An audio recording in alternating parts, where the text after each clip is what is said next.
Chapter 129. Qin Ruoying held the little girl in her arms. All of a sudden she seemed to realize something.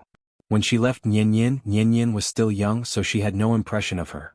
Although Qin Shi came back later, he had been with the little girl since he came back. With his meticulous care and love, Qin Shi succeeded in occupying more and more weight in the little girl's heart. He had surpassed her mother and Aunt Zhang. Therefore the little girl only needed her father now. Her father was her whole world. The intimacy between the father and daughter at any time made Qin Ruoying feel very lost. Father, mother, child. They were supposed to be a close family of three. But because of the short separation before, there was a faint sense of alienation between them. The reason why Qin Ruoying felt alienated from Nianyan was that she hadn't realized how she should integrate into the family. Because of Nianyan's birth, the simple two-person world between her and Qin Shi had completely turned into a brand new three-person world. As the father and mother, they had never appeared by the little girl's side at the same time. With the reunion of the family, when Qin Shi showed great strength and confidence, Qin Ruoying was lost. It was a feeling that could make any woman lose herself. At the same time, it was also called a sense of security. Therefore she felt extremely worried when Qin Shi just left for a while. Just like Nianyan, she had to look for her father when she went to the toilet. Compared to her daughter, how much better was she? The mother and daughter were too dependent on Qin Shi. He was the perfect husband and the perfect father. She, on the other hand, was just an unqualified mother. Thinking of this, Qin Ruoying suddenly stopped crying. After wiping her eyes without leaving a trace, she let go of the little girl and carefully wiped her tears. Nianyan, don't cry. Daddy didn't leave you. He just went to buy groceries. He'll be back soon to cook for you. Don't you like Daddy's cooking the most? What do you want to eat tonight? I don't want to eat, I want Daddy. The little guy kicked the bed, still throwing a tantrum. Qin Ruoying had no choice but to hug her gently and keep trying to reason with her. After a long while, after the little girl calmed down a little, Qin Ruoying immediately picked her up and carried her to the bathroom. Let's go. Don't you want to pee? Mama will take you there. Be careful not to wet the bed again. Hearing this, the little guy was like a cat whose tail had been stepped on. He immediately pouted and shouted softly, I don't wet the bed. In the past life and in this life, the two looked at each other. The sword and the sword were used to cut off their worries. I walk alone in the heavens and under the earth. I am duty-bound and crazy for love. This set of sword and saber techniques didn't originate from the heavenly Yen divine sect. Instead, it was an ancient inheritance that Qin Shi obtained by chance. The Dark Heaven Evil Emperor.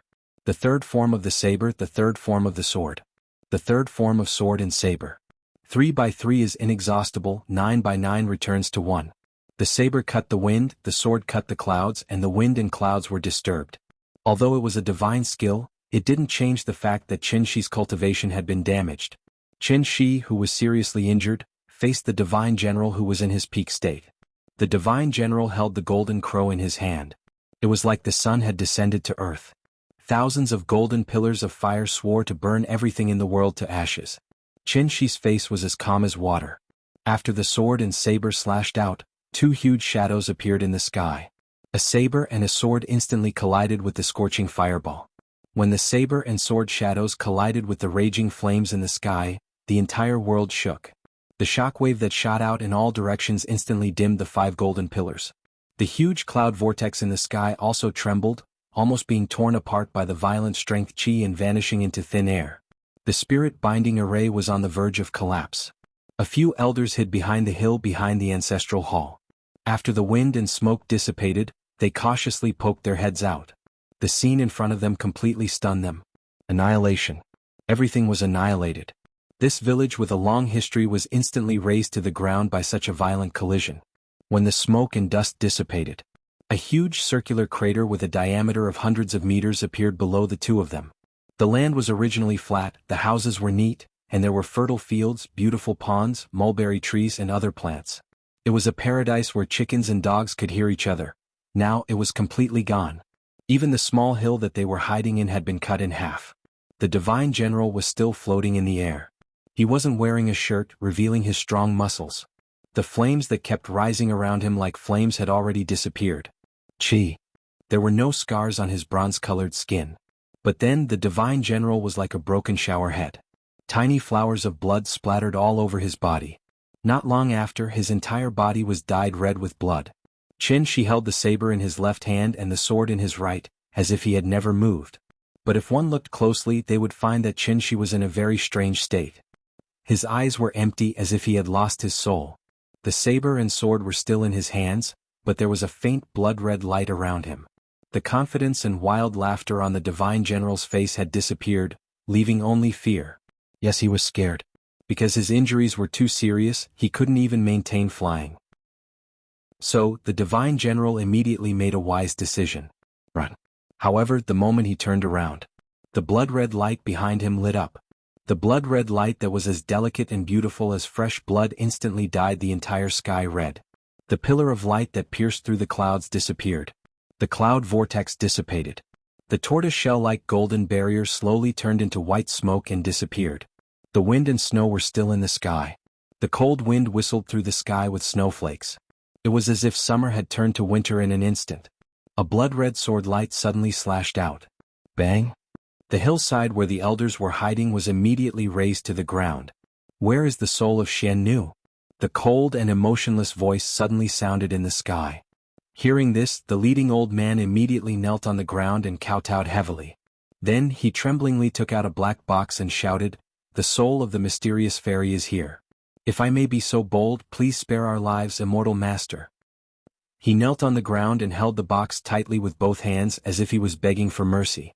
This box was their only chance to live. If that man didn't agree, then they could only destroy this box. They would fight to the death. However, just as the old man was about to say something, a long sword of frost and snow suddenly formed in the sky above his head. Then a blood-red sword light suddenly fell. Thud. The box fell to the ground and rolled a few times before lying down quietly in the mud. Qin casually waved his hand. The box seemed to have sensed something. After trembling slightly, it suddenly flew into his hand. After getting the box, Qin glanced around indifferently. The village had been reduced to nothing. The villagers had also retreated to the edge of the array. Everyone huddled together and trembled as they looked at the godlike man in the sky. He thought for a moment, then turned around and flew in the direction he came from. However, the moment he turned around and flew away, 6 blood-red sword lights suddenly appeared in the sky. Chapter 130. In the courtyard. Qin took the little fellow to the bathroom and wiped her face with a hot towel. The little fellow stopped crying at this time. She stood on the ground with her mouth pursed and her face full of grievance, but she looked very cute. Because she had just washed her face, the little fellow's little face was red. Like a ripe red apple, Qin could not help but reach out and gently pinch her pink little face. "I want to pee." As if to show her independence, the little fellow quickly ran to the side of the toilet and sat on it by herself. It was the first time Qin saw her daughter go to the bathroom, and she could not help but feel a little strange. However, she was worried that the little fellow would fall, so she quickly walked over and gently held her. After going to the bathroom, the little fellow did not want Qin to hold her and ran out without washing her hands. Qin quickly followed behind her and found that she wanted to open the door and go out, so she quickly stopped her and asked nervously, "Nian, where are you going?" She was afraid that the little fellow would run out to find her father. However, the little fellow did not seem to have that idea, but pouted and replied, "Papa said that after watching an episode of cartoons we should go out and exercise. I want to exercise." Hearing this, Qin could only smile bitterly and open the door for her.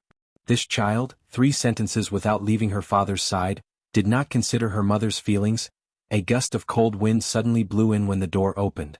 The little fellow shivered but did not shrink back. Instead she shouted loudly, "Big cat! Big cat! Let's go play in the yard." Meow! The big cat lay at the foot of the bed, seemingly unwilling to move. Seeing this, the little fellow was immediately unhappy. She quickly ran to the side of the bed and pressed down on the big cat. Then she took it into her arms and carried it out of the west wing. "Papa said that you have to play with me." Meow! Although the big cat was a monster, it still had the nature of an animal, so when winter came it was lazy and did not want to move much. However, since the little fellow said so, it had to obediently accompany her. The inner courtyard had been completely destroyed by Qin, and there was a big hole in the middle. Qin was afraid that she would run into the hole and fall, so she quickly said, "Nian, just play on the steps." "What do you want to play?" "Mommy can play with you." The little fellow put the big cat, and seemed to think that there was no way to play in the yard, so she could not help but wrinkle her little face, as if she was thinking about what she should play. Seeing this, Qin immediately racked her brains to think of something. What to play? She had to say, as a mother's mothers, therefore, it was best to take this opportunity to cultivate a good relationship with the little fellow. Qin Ruoying thought for a while, and then suddenly came up with a wonderful idea, so she immediately said to the little fellow, "Nian, mommy will play hide and seek with you, how about it?" Hide and seek? The little fellow was stunned for a moment, and then jumped up happily. She was so happy that she clapped her hands and shouted, "Okay. I want to play hide and seek." She had been yearning for hide and seek for a long time. It was just that she used to live in the Kanju district and that house was too small so she could not play. Aunt Zhang did not like her to run around in the district, so she had never allowed her to play hide and seek with other children. Therefore, when Qin Ruoying proposed this idea, the little fellow was immediately excited. The courtyard was so big and there were so many rooms. It was perfect for playing hide and seek. The mother and daughter quickly reached a consensus. Qin Ruoying found and the little fellow hid. After the discussion, Qin Ruoying leaned against the wall and loudly chanted the 30-second countdown. Hearing her countdown, the little fellow, who was still giggling, immediately panicked. She looked around for a while, then suddenly jumped into the west wing, and then hurriedly hid in the closet. The west wing was the place she was most familiar with, so her first reaction was to go back to the room. This was the first time she played hide and seek, so she did not have much experience, so she made a lot of noise. After Qin Ruoying finished counting down, she walked into the room with a faint smile. After looking around, she knew that the little fellow must have hidden in the closet. "Nian, where did you hide? Mommy can't find you," she pretended to wander around the room. The little fellow covered her mouth with both hands and nervously hid in the closet. She didn't even dare to breathe. Qin Ruoying counted the time. About 2 minutes later, she approached the wardrobe as she spoke. Because she was afraid of scaring the little fellow, she paused outside the closet for a while, and then slowly opened the closet door. "Found you. Mommy, you're amazing." Seeing Qin Ruoying open the wardrobe door, the little girl didn't hide anymore. She immediately jumped into Qin Ruoying's arms and giggled. "How is it? Is it fun?" "It's fun. I want to play more." "Well, I'll give you another chance. This time you have to hide better, okay?" The little guy nodded his head heavily. Looking at her excited little face, she had probably long forgotten about her father. If you want to get along with children happily, you have to have 3 hearts: patience, love, and consideration. What's more, Nian was Qin Ruoying's favorite.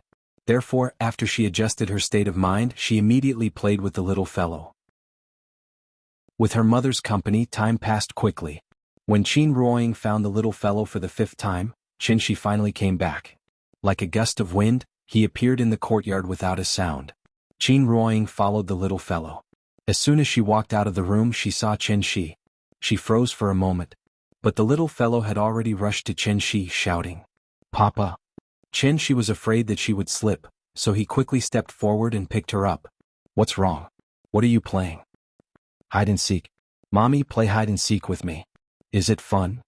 "It's fun." Qin Ruoying looked at Qin Shi in a daze.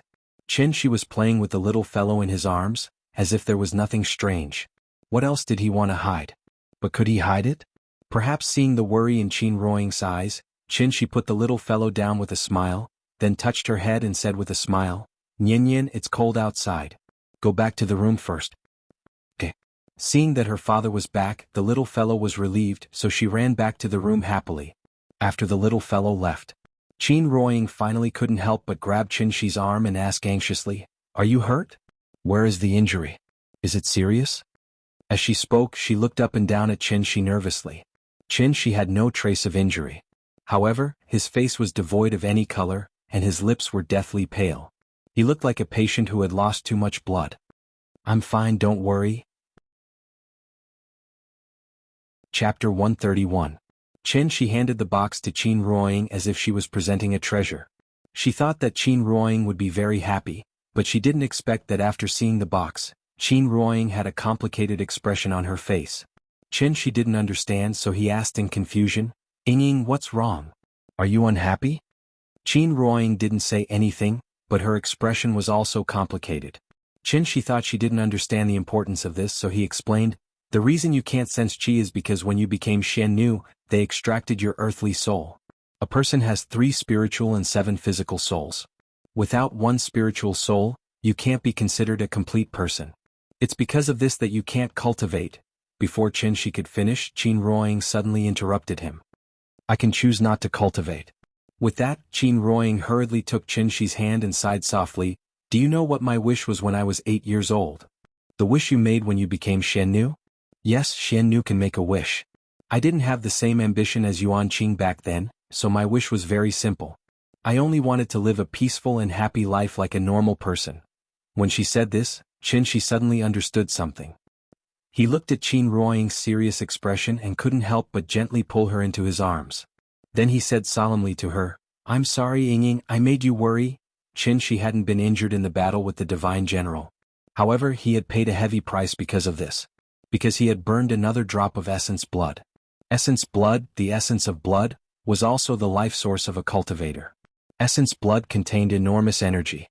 Many demonic and evil techniques even relied on stealing the essence blood of others to increase their own cultivation. Qin Shi used a secret technique to burn his essence blood, allowing himself to explode with power close to his peak for a short period of time. This allowed him to successfully kill the divine general who was comparable to a complete Yuanying. Essence blood wasn't present at birth, but gradually condensed as a cultivator's cultivation grew. After 500 years of accumulation, Qin Shi had actually only accumulated 3 drops of essence blood. Before returning to Earth, he had already burned a drop because he didn't have enough vital essence. The divine general had burned another drop. Therefore he only had 1 drop of essence blood left. If he lost even this drop of essence blood, Qin Shi wouldn't be far from death. Regret? Absolutely not. Even if I die, my heart won't be covered in dust. Qin Ruoying looked at Qin Shi's slightly pale face and couldn't help but reach out to touch it. After feeling the warmth from his face, Qin Ruoying couldn't help but murmur, "Maybe it's because of Xiannu's identity that I've basically fulfilled all the wishes I've made before. Just think of it as greed, so I have a new wish."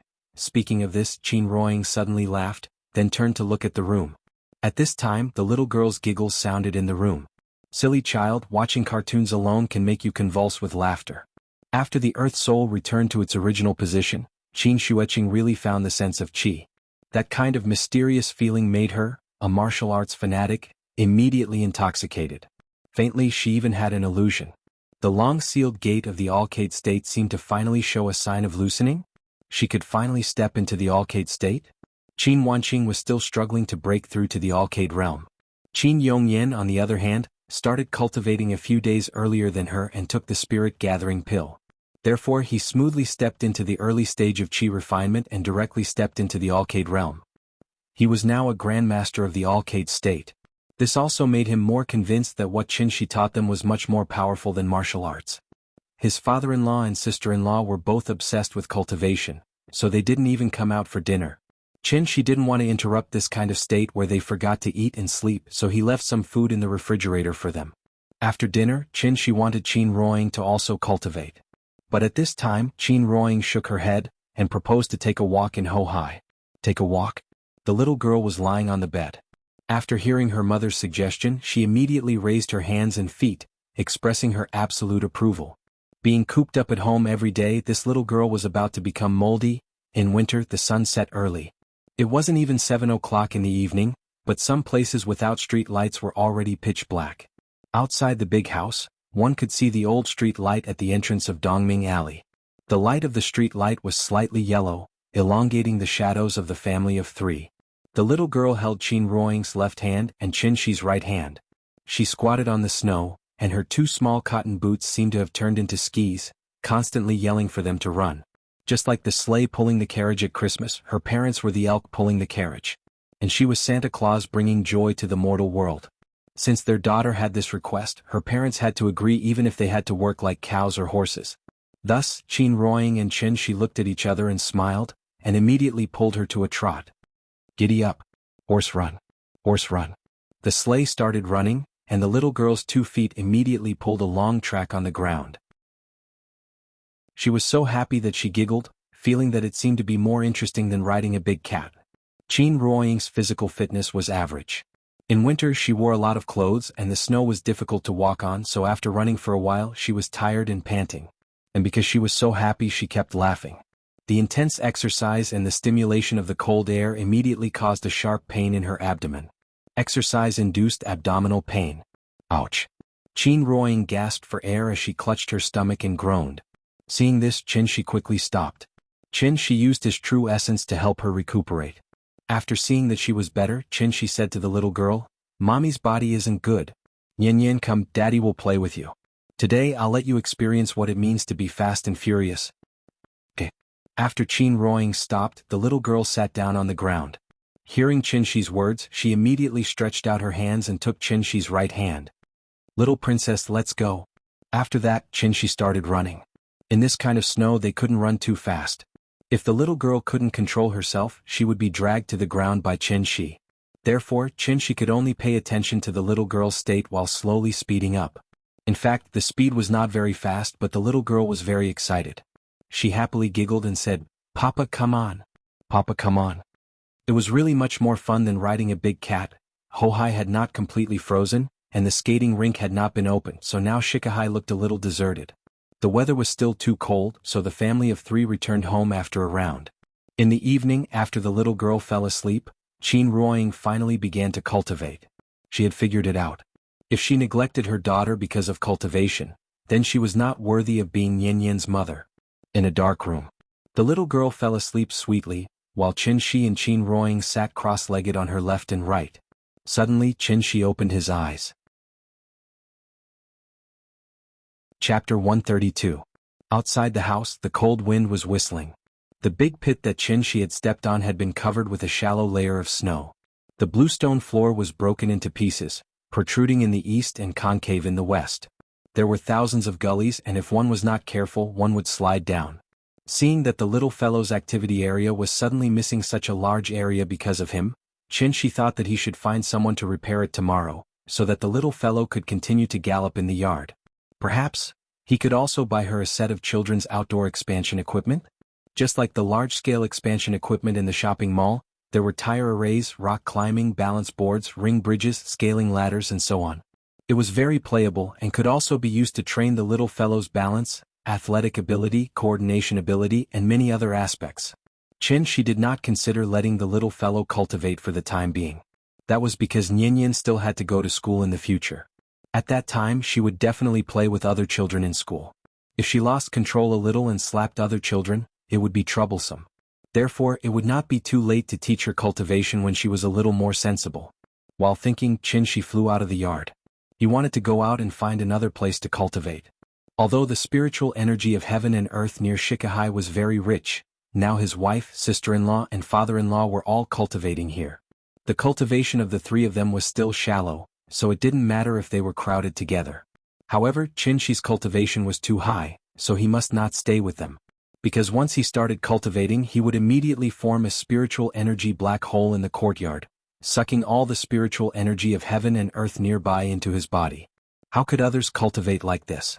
Therefore, Qin Shi could only come out and find another place. Since returning to earth, Qin Shi had never deliberately wanted to cultivate. The reason why he changed his mind now was that after the battle with the Divine General, he suddenly had a sense of crisis. If he began to wholeheartedly restore his cultivation after returning to earth, why would he waste a drop of blood essence today? Strength was the basic guarantee of a happy life. In order to make his happy life last longer, Qin Shi decided to start cultivating seriously. In the past he had nothing to live for, but now he was full of happiness, so his fighting spirit was high. If he wanted to cultivate, he had to first find a suitable blessed enclave. Blessed enclaves were usually located in places where there were very few people. For example, in the mountains and on the islands, it was very easy for blessed lands to appear.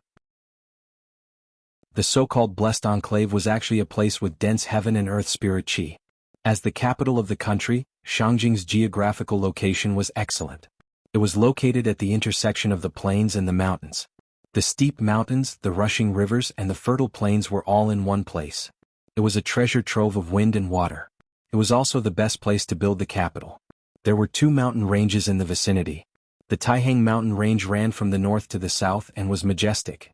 The Yin mountain range ran from the west to the east, and was vast and boundless. To the west was Taihang mountain, and to the north was Mount Yen. Mount Yen was still a bit small and not grand enough, so Qin Shi thought for a moment and directly eliminated Mount Yen. Now that the tourism industry was developed, places with slightly better scenery were all listed as scenic spots. It was estimated that when the big cat was looking for a place to cultivate, it also took a lot of effort to find Mount Amei. Qin Shi flew and searched. It wasn't until he flew over the Spirit Mountain in the western suburbs of Shangjing that he finally found a remote place with dense heaven and earth spirit qi. This mountain range was steep, and it was estimated to be more than 2,000 meters above sea level. The top of the mountain was already covered with a thick layer of snow. Standing on the top of the mountain, when the clouds surged, the clouds paved a road and people walked in the sky. It was like a fairyland. Qin looked around, and after confirming that there was no one else around, he sat cross-legged on a large rock at the top of the mountain and began cultivating. As he gradually entered the state, Qin's body seemed to turn into a black hole, and the surrounding heaven and earth spirit qi rushed towards him. Within a radius of tens of meters, there was strangely no wind like a color photo, and everything seemed to be still. On the top of the snowy mountain, a bright moon hung in the sky, and the surrounding stars were overshadowed. Time flew. When Qin opened his eyes again, the sun on the horizon just happened to show a corner of the clouds. Thousands of clusters of golden arrows burst out from the clouds, and reflected on his body, as if covering him with a golden gauze. Cultivation was dry and boring to begin with, because it was a process that accumulated over time. Qin was not in a hurry. After seeing the sun rise, he immediately got up and left the top of the mountain, because he had to go back to prepare breakfast for the little fellow. Qin now also made up her mind to accompany Nian during the day, and find time to cultivate at night. She wanted to let the little fellow deeply feel what was called motherly love. Of course, this kind of love was not without limits. Appropriate love was called doting. Once it went beyond the limit, it became doting. To any child, being spoiled was definitely not beneficial. Qin also put in a lot of effort. Although she had only been with Nian for a few days, she was very keen to find a problem that had not yet occurred. Nian was very smart and sensible, and she rarely lost her temper. Although sometimes she also liked to make trouble, more often than not, Nian liked to quietly watch cartoons with the big cat. Nian never seemed to be very interested in the outside world. Playing games with her parents, watching cartoons with the big cat. This was all the content of her life. This way of life was absolutely wrong, because she lacked communication with her peers, and also relatively lacked the psychological and ability to socialize. Although the big cat was a monster and its intelligence was far superior to that of a child, it could not speak, so there was no way to communicate with the little fellow. If the child had too little contact with the outside world from a young age, it may lead to an extremely serious consequence. That was, when the child grew up, he or she would become more and more withdrawn. If it was more serious, it would even evolve into a psychological illness, such as low self-esteem, autism, depression, and so on. As a parent, in the child's growth process, it was obvious that they should take the initiative to create opportunities for the child to interact with strangers and unfamiliar environments, to increase the child's ability to socialize and adapt to the environment, and to cultivate a cheerful and optimistic character. Qin looked at the little fellow, who immediately climbed into bed after breakfast. The more she thought about it, the more she felt that something was wrong, so she quickly told this problem to Qin. And when Qin heard what she said, he immediately realized the seriousness of the situation. After all, Aunt Zhang was old and in poor health, so she rarely took Nian out to play with other children. And after he came back, it seemed that he did not take Nian to play with other children. At most, he let the little fellow go to kindergarten, but after a few days he did not go. No, according to this progress, it seemed that Nian was likely to become more and more withdrawn. She looked very outgoing now, but that was because she stayed by her parents' side all day long. She could not be so introverted in front of her parents, right? What to do? Chapter 133. Walking side by side with me is obviously a tough task for a loner like him. The man in the condom. Humans were social creatures. Some Western scholars even categorized loners who do not socialize with others as antisocial personalities, because this in itself was a sign of morbidity. Being antisocial was different from being alone. Lonely people yearned to socialize with others. They would not be bored with anyone, and they would not even be on guard against everyone. Antisocial people were a kind of personality defect. They usually thought highly of themselves and looked down on others, but their hearts were extremely weak. They were afraid of being stabbed, so they did not want to socialize with others. When they had to socialize with others, antisocial people would also appear to behave strangely, and pretentiously. They always gave people a feeling of nervousness. They were actually very pitiful. They did not necessarily have antisocial psychology or violent tendencies, but they definitely felt autistic, lost, inferior, nervous, and depressed. They were unable to communicate with others normally, which made them prefer to be alone and live in isolation from others. There were not many congenital factors for the formation of antisocial personality. It was mainly due to the negative influence of various subjective and objective environments, which caused the psychological distortion caused by long-term depression. For example, if Nian continued like this when she went to primary school in the future, it was likely that she would be ostracized by her classmates because she did not learn to communicate with her peers. She would be treated as an anomaly by her classmates. A little girl who only knew how to chat with cats all day. Was that not weird enough? The results of the survey showed that about 5% to 8% of the children in primary and secondary school groups would be antisocial. And this was already an extremely exaggerated number. Out of 20 people, there would be one antisocial individual. The class was a group, and antisocial children were always unable to integrate into this group. As a result, they were more likely to be ridiculed, ostracized, and criticized by their classmates. This situation would gradually decrease as the child grew older. However, this process was incomparably long for those pitiful children who were reclusive and eccentric. They would endure all kinds of psychological pressure, but in the end, they would only become a stepping stone in the growth process of others. Many years later, who would remember the freak who was ridiculed and teased in the class? Who would care if that freak was doing well now? She panicked. After all, he really couldn't cure mental illness. After some serious consideration, he quickly discussed with Qin Ruoying, how about sending Nian to kindergarten? Hearing this, Qin Ruoying immediately nodded. She happened to have the same idea. Although Qin Ruoying wanted to spend more time with Nian, in order to give Nian a healthy and happy environment, it was better to be cautious. As long as it involved their children, any parent would become particularly worried. Even if there was only the slightest possibility, they had to eliminate that possibility in time. The couple reached a consensus. Thus, she sat beside the little fellow. Nian, Daddy wants to discuss something with you, okay? The little fellow was busy watching cartoons. When she walked over, he happened to block her line of sight. After a hum, she directly lay on her side on the bed and continued to watch cartoons. Seeing this, she pretended to be serious and said, Nian, Daddy is talking to you. The little fellow's eyes were full of doubts. After glancing at she muttered, Papa, you're blocking me. Daddy is talking to you. Pause first or Daddy will be angry. Oh. She obviously had some weight in the little fellow's heart. Therefore, after hesitating for a moment, she obediently took the remote control and pressed the pause button. Then she sat up very obediently. Say it, Papa. Seeing that the little fellow was so obedient, she nodded very satisfactorily. Then he gently held her in his arms and asked seriously, Nian, do you want to go to kindergarten? However, when the little fellow heard his question, he didn't even think about it and immediately shook his little head like a rattle drum. No, I don't want to go to kindergarten. This was obviously out of Shi's expectation, so he quickly asked, Why? Didn't you like kindergarten before? Hearing this, the little fellow pouted and replied loudly, I don't like kindergarten. Perhaps to express her attitude, the little fellow even repeated, I don't like kindergarten. I don't like it.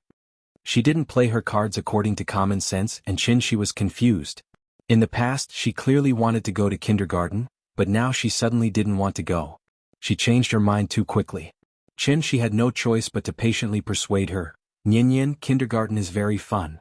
The teachers teach you to draw, put on little red flowers for you and classmates play games with you. Why don't you want to go? Hearing Shi's words, the little fellow instantly exploded. She didn't know why she suddenly became muddle-headed. After pushing Shi's arm away, she lay on the bed and rolled left and right, constantly muttering, I don't want to go. I don't want to go. I don't like kindergarten. Shi was stunned. When did Nian become like this? She was simply a naughty child. Was there really a problem with his teaching methods? He still remembered that when he first came back, Nian was very obedient and sensible. How long had he been taking care of Nian? How did he raise the child like this? Thinking of this, she couldn't help but fall into deep reflection. Seeing that the little fellow had flipped out, Qin Ruoying also sat next to her. After gently helping the little fellow up, she patiently asked, Nian, can you tell us why you don't want to go to kindergarten? After hearing this question, the little fellow was stunned for a moment. But right after that she burst into tears. This time Qin Ruoying also panicked. She quickly took her into her arms and comforted her softly. Nian, don't cry. If you don't want to go, we won't force you. But you have to tell us why you don't want to go, right? The little fellow cried miserably. Seeing this, Qin hurriedly went to the bathroom and brought her a hot towel. The husband and wife worked together and spent a great deal of effort to stop the little fellow from crying. After a while, the little fellow sobbed, pursed her lips and said very sadly, "I don't want to go to kindergarten. I want to be with Papa and Mama." Hearing this, Qin Ruoying couldn't help but look at Qin Shi and instantly understood the reason. This poor child.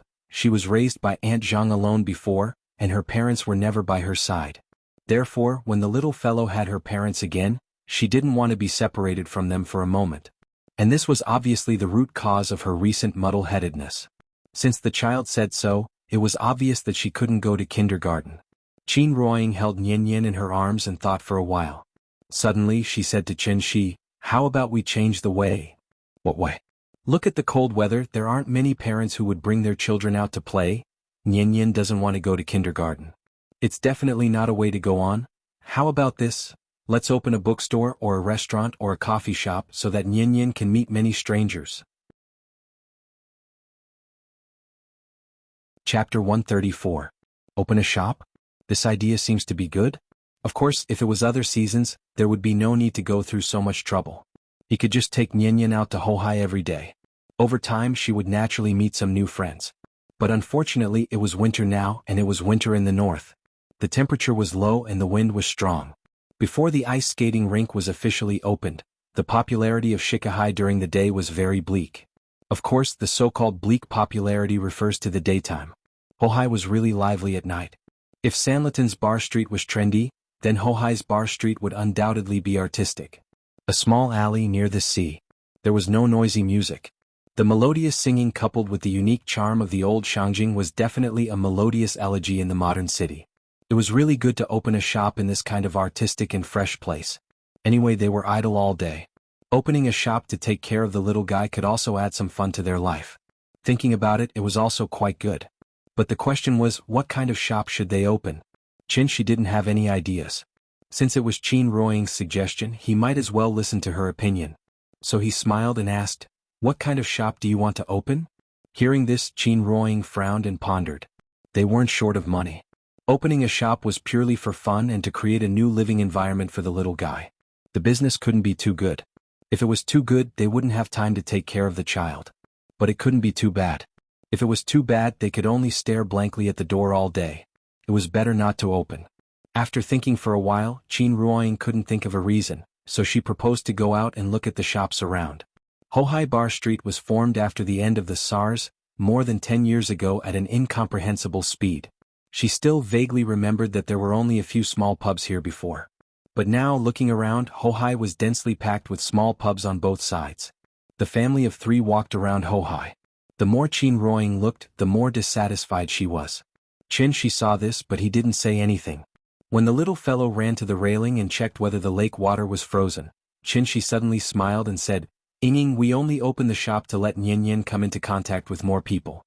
As for what kind of shop we open, it doesn't really matter." Hearing this, Qin Ruoying couldn't help but be stunned. After carefully thinking about Qin Shi's words, she said with some hesitation, "I was wrong. Most of the places here are bars. It's really not suitable to open a bookstore." In fact, Qin Ruoying wanted to open a bookstore the most. However, Hohai was still a relatively mature business circle. Hohai Bar Street's reputation was comparable to Sanliton and Workers' Sports Complex. Therefore, other than bars, there were only a few tea houses, restaurants, food stalls, and so on. There weren't even many supermarkets. Fame had already determined that other shops couldn't survive here. Therefore, Qin Ruoying thought for a long time, but still couldn't think of what kind of shop they should open. Qin Shi saw her hesitation and suggested with a smile, "Didn't you see a tea house with a shop for sale sign outside?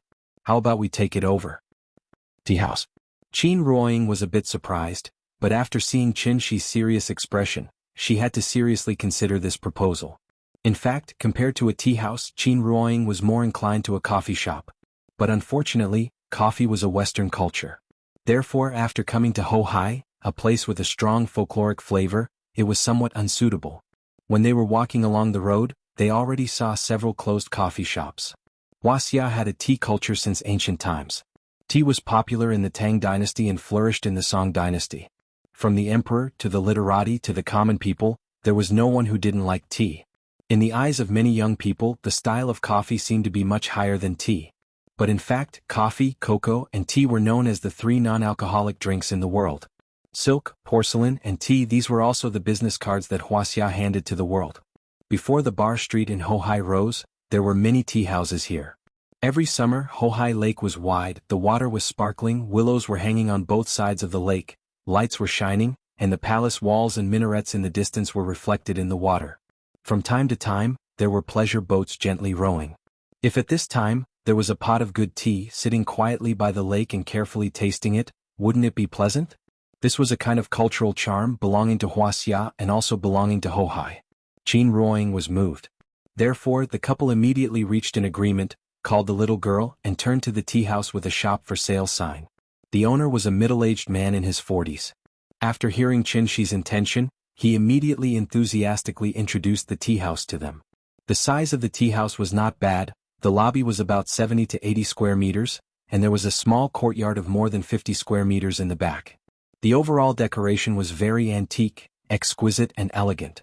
The shop was the owner's own, because the business of the tea house was not very good, the owner did not intend to continue to operate, and was ready to rent out the shop to collect rent. The price of a shop in Hohai was not cheap, the better location of the shop, the rent for 1 square meter fluctuated around 300 yuan. In other words, such a large shop, the monthly rent would be at least 40,000 yuan. In a year, the rent alone was close to 500,000 yuan, it was really like an inch of land was worth an inch of gold. Because the owner was the landlord, the transfer fee was saved, but the renovation fee still had to be paid. Qin Shi had a lot of money, but he did not want to be a sucker, so he negotiated the price with the owner. After some bargaining, the owner agreed to only charge 200,000 yuan for the renovation fee, the stock in the shop would be calculated separately, and the rent would be 35,000 a month, paid once a year, plus a month's deposit. In order to prevent Qin Shi from saying that he was randomly charging the renovation fee, the owner even took out his previous renovation fee list, repeatedly saying that he spent 500,000 to renovate the shop, and if Qin Shi rented it to someone else, he would receive 400,000 just for the transfer fee. Although he said so, it was up to Qin Shi whether he believed it or not. After all, this was not a small matter, so the owner thought that the young couple would go back to discuss it. But what he did not expect was that the young couple did not hesitate for long. The two simply discussed a few words and directly decided to rent. The price was agreed, then the next step was simple: look at the property certificate, sign the contract, clear the account, check the goods, pay the money, and a happy cooperation. The transfer of a shop was actually a very troublesome matter. If you want to change the name of the shop or change the type of business, then you have to let the owner go to the Trade and Commerce Bureau to cancel the original business license, and then Qin Shi would go to register again. Qin Shi found it troublesome, so he was too lazy to even change the name. Seeing that he was so straightforward, the owner signed an agreement with him, and then handed over the original business license to him. Therefore, in less than a day, this tea house, which was not far from Dongming Alley and adjacent to Hohai, had completely changed owners. Jingyi Tea House. This was the new business of the family of three.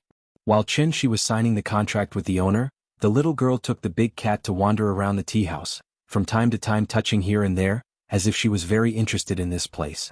When Qin Ruoying saw her like this, her heart immediately felt relieved. Chapter 135. The next day the little fellow was woken up by the sound of bricks colliding. She opened her eyes in a daze, climbed to the window, and found that a group of strangers were moving bluestones into the yard. Qin Shi stood in the yard and directed the workers. When Qin Ruoying saw the little fellow get up, she immediately came to her and prepared to help her get up. "Mama, what are they doing?" "The yard is broken. Papa asked someone to repair it. After that, you can play in the yard again. Papa is so nice." Hearing this, Qin Ruoying immediately pinched her little face and asked, "What about Mama?" "Mama is so nice." The little fellow flattered, and Qin Ruoying immediately laughed. After gently picking up the little fellow from the bed, she smiled and said, "Let's go. Mama will take you to wash up." Okay. To repair the yard, first of all, the broken bluestone slabs had to be swept out, and then the mud from outside to fill the big hole. After that, the bluestone slabs could be laid again. The workers made a lot of noise. Qin Shuiqing frowned and came out to take a look. Then she slammed the door and went back to the east wing. Recently, she and Qin Yongyan had been completely obsessed with cultivation. They often didn't even go out for a whole day. She didn't ask them to eat now. Anyway, after the family of 3 had eaten, she would put all the leftovers into the insulated cabinet. When Qin Xueqing and Qin Yongyan were hungry, they naturally knew to eat by themselves. After breakfast, Shi briefly explained to the person in charge of the decoration company that they must finish the work today. After that, the family of 3 went out. The original owner of the tea house was a very particular person. When he left yesterday, he had carefully cleaned the tea house. After a brief check, Shi took out a sign from the bar and hung it outside the door. It was open. He didn't even change the sign. He didn't know if there would be any old customers. Shi sat at the bar and seriously warned the little girl to be sweet and polite, and to take the initiative to greet the guests when they came in. After the little fellow listened to his incessant warning, she nodded her little head numbly. It was unknown whether she understood or not. She had already seen the boss's account book before, and the business was indeed not good. Because it was winter, there was basically no business in the tea house in the morning. It was only slightly better in the afternoon. Many customers who came to the bar because of its reputation would sit in the tea house with their friends for a while, chatting and playing cards before the bar opened. The tea house was open and even the signboard was still the same. However, Shi had overlooked a very important issue. That was, opening a tea house required a certain amount of connections. The tea house itself was a business of acquaintances, and the gathering and dispersing of qi were closely related to the boss. A successful tea house must have a boss who could be called a social expert. The customers came for the boss, but they also dispersed because of the boss. Therefore, there was a saying often heard in the tea houses that business was good as long as the boss was there. If the boss was not there, there would be no ghost. On the right side of the lobby, there was a bookshelf next to the window seat, on which were some of the world's classics that the former boss had bought before. Qin Ruoying casually flipped through, then picked up a book called Love in the Time of Cholera, and sat in the booth to read it. Seeing this, she poured a cup of tea and asked the little fellow to bring it to her. Nyan, come, bring a cup of tea to mommy. Be careful, don't burn yourself. In order to make it convenient for the little fellow to take, she specially chose a hand cup, and only mixed 2/3 of the water. The little fellow held the cup with both hands and walked very slowly. When she carefully came to Qin Ruoying's side, she sweetly shouted, "Mommy, drink tea." Qin Ruoying read carefully, so when the little fellow called her, she found that the little fellow was still holding the teacup, so she quickly took the teacup from the little fellow's hand, and at the same time did not forget to praise, "Ah, Nyan is so good." The little fellow was happy and seemed to think that it was a very pleasant thing to serve tea to others, so she immediately turned and ran to the bar, looked up at Shi and asked, "Papa, when will the guest come?" Don't worry, take your time. The most important thing to do business is to be patient." Shi smiled and held her in his arms, and then the father and daughter sat behind the bar and chatted. The door opened at 9 o'clock in the morning. After waiting for 2 hours in boredom, the family of 3 finally welcomed their first guest after the opening. To Shi's surprise, the guest did not belong to the middle-aged group, but was a young girl. The girl stood outside the door and hesitated for a moment. After looking at the business sign outside the door, she pushed the door and walked in. She wasn't very old and looked to be about 20 years old. She should be at the age of a down jacket and jeans, but now she was wearing a long coat that did not match her temperament at all, and a combination of pantyhose and boots on the lower half of her body. The girl had put on makeup. Perhaps it was due to her poor technique, but her makeup gave off a strange feeling. Obviously she was a natural hibiscus, but she had to paint a snake with legs and dress herself up a little. Of course, it would make people feel a little strange. The girl entered the tea house, looked around, and saw that the right side of the booth was already occupied, so she went directly to the left side of the lobby by the window. Seeing this, she quickly patted the little fellow, indicating that it was time for her to receive the guest. They opened the shop to train the little fellow's social skills. If the little fellow did not perform well, then it would not be too late for him to come forward. Both parents were here, so the little fellow did not seem to be afraid of strangers. After receiving Shi's signal, she ran over. "Sister, what do you want to drink?" Looking at the 4 or 5-year-old little girl in front of her, Xiao Yuan could not help but be stunned. This tea house was really strange. The waiter was actually an innocent and lovely child. Seeing that she did not speak, the little fellow thought that she did not hear her, so she asked sweetly again, "Sister, what do you want to drink?" "Papa said that we have everything here." Hearing this, Xiao Yuan could not help laughing and her mood became much better. After glancing at the price list on the table, Xiao Yuan smiled at the little fellow and said, "Then black tea, thank you." Okay. The little fellow nodded blankly as if she did not understand what black tea was. But that was not important. What was important was that they had a guest. So, the little fellow immediately turned around and ran back, shouting excitedly as she ran, "Papa! Sister wants black tea. Black tea." The little fellow's voice was very loud and sounded very excited. Even Qin Ruoying was startled by her. "Okay, I got it." She smiled and patted the little fellow's head, then took out a packet of Kimun black tea from behind the bar counter. Because she was the first customer after the opening, she injected a trace of spiritual energy into the tea when he made it. Xiao Yuan would never have dreamed that she would be able to win the first prize by randomly finding a tea house before going to work. "Sister, drink tea." The little fellow's little mouth was very sweet, and her cute appearance was enough to make people melt, so Xiao Yuan was instantly captivated by her. Xiao Yuan hesitated for a moment, then quickly took out her phone and asked Qin behind the bar counter, "Boss, can I take a photo with your daughter?" Qin nodded and smiled, "As long as she agrees." Seeing that she was so popular, the little fellow was so happy that she could not close her mouth. After taking a photo with Xiao Yuan, the little fellow ran back to Qin's side, a little embarrassed. Then she burrowed into his arms, rubbing left and right and acting coquettishly. Seeing the little fellow's proud look, she could not help but nod in satisfaction. Opening a shop allowed the little fellow to interact with strangers, and also allowed her to gain recognition through her performance. Chapter 136. After Xiao Yuan came, 3 more guests came one after another. They were all middle-aged and it was obvious that they were regulars in the tea house. The 3 of them joked as they pushed open the door of the tea house, but after entering they couldn't help but be stunned. One of them looked around the lobby with some doubts. After making sure that he didn't go in the wrong way, he looked at Qin behind the bar and asked, "Where's old Su?" Hearing this, Qin explained with a smile, "This shop has been transferred. I'm the new owner here. Do you need anything?" "Oh." The man frowned and nodded, then turned to discuss with his companions. After the 3 of them whispered a few words, the one who spoke before said to Qin, "3 cups of plain tea." "Okay, please sit wherever you want." After that, they walked directly to the booth behind Qin Ruoying, as if they were very familiar with this place. After seeing them come over, Qin Ruoying hesitated for a moment, then took the book back to the bar. After all, she was the lady boss. It was not good to always occupy the best seat. Qin took out 3 cups from the cabinet. The little girl reached out to take it, but Qin hurriedly stopped her and said with a smile, "Don't worry, you can't take 3 cups. Daddy will help you." "Okay." The little girl took back her little hand and nodded obediently. After Qin handed the cup to her, the little girl carefully followed behind Qin with the cup and walked toward the 3 people. "Oh boss, is this your daughter?" "Well, yes." "How old is she?" 4.5 years old. Seeing the little girl eagerly following behind Qin, the person who spoke just now couldn't help but exclaim, "Your daughter is so cute, she's exactly the same as my little one when she was young." Qin smiled very politely, then patted the little girl's head and said to her, "Nian, uncle is praising you. You're cute, quickly say thank you to uncle."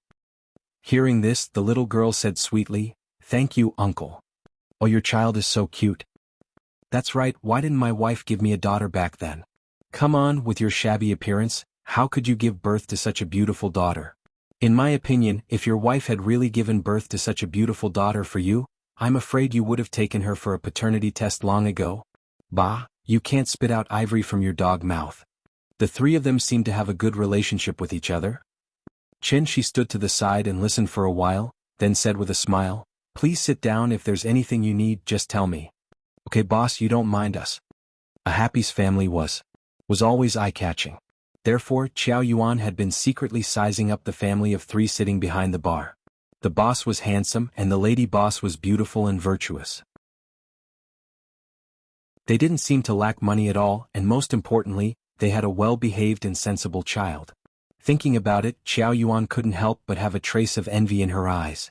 Perhaps she realized that she had lost her composure, but when she saw Qin look in her direction, Xiao Yuan immediately lowered her head, then picked up the black tea on the table and drank it. The black tea entered her mouth and the taste was mellow. But when it slowly seeped into her throat, Xiao Yuan faintly felt that there was a delicate fragrance going from her throat to her stomach. The taste was extremely mellow, fragrant, and sweet, which was simply intoxicating. After tasting it carefully, Xiao Yuan felt that her whole person was much more awake, and there was a sudden feeling of enlightenment in front of her. She held the cup in front of her and carefully studied the black tea. What kind of tea is this? Why is it so delicious? It seems to have the effect of refreshing the mind? Qiao Yuan took another sip, and after tasting it carefully she suddenly thought of something and quickly looked at the price list on the table. This cup of tea is so delicious, it must be very expensive, right? Thinking of this, she couldn't help but feel a little nervous. She had just looked at the price list, and if she remembered correctly, the cost here wasn't very high. However, the taste of this cup of tea made Qiao Yuan suspect that she had just seen wrongly, so she quickly picked up the price list and carefully looked at it. The cheapest was the vegetarian tea, 20 yuan per cup. Biluakun, 28 yuan per cup. Kimun black tea, 38 yuan per cup. And the most expensive Wui de Hong Pao, only 68 yuan per cup. 38 yuan? A cup of caramel macchiato at Starbucks cost more than 30 yuan, and such a mellow black tea only cost 38 yuan?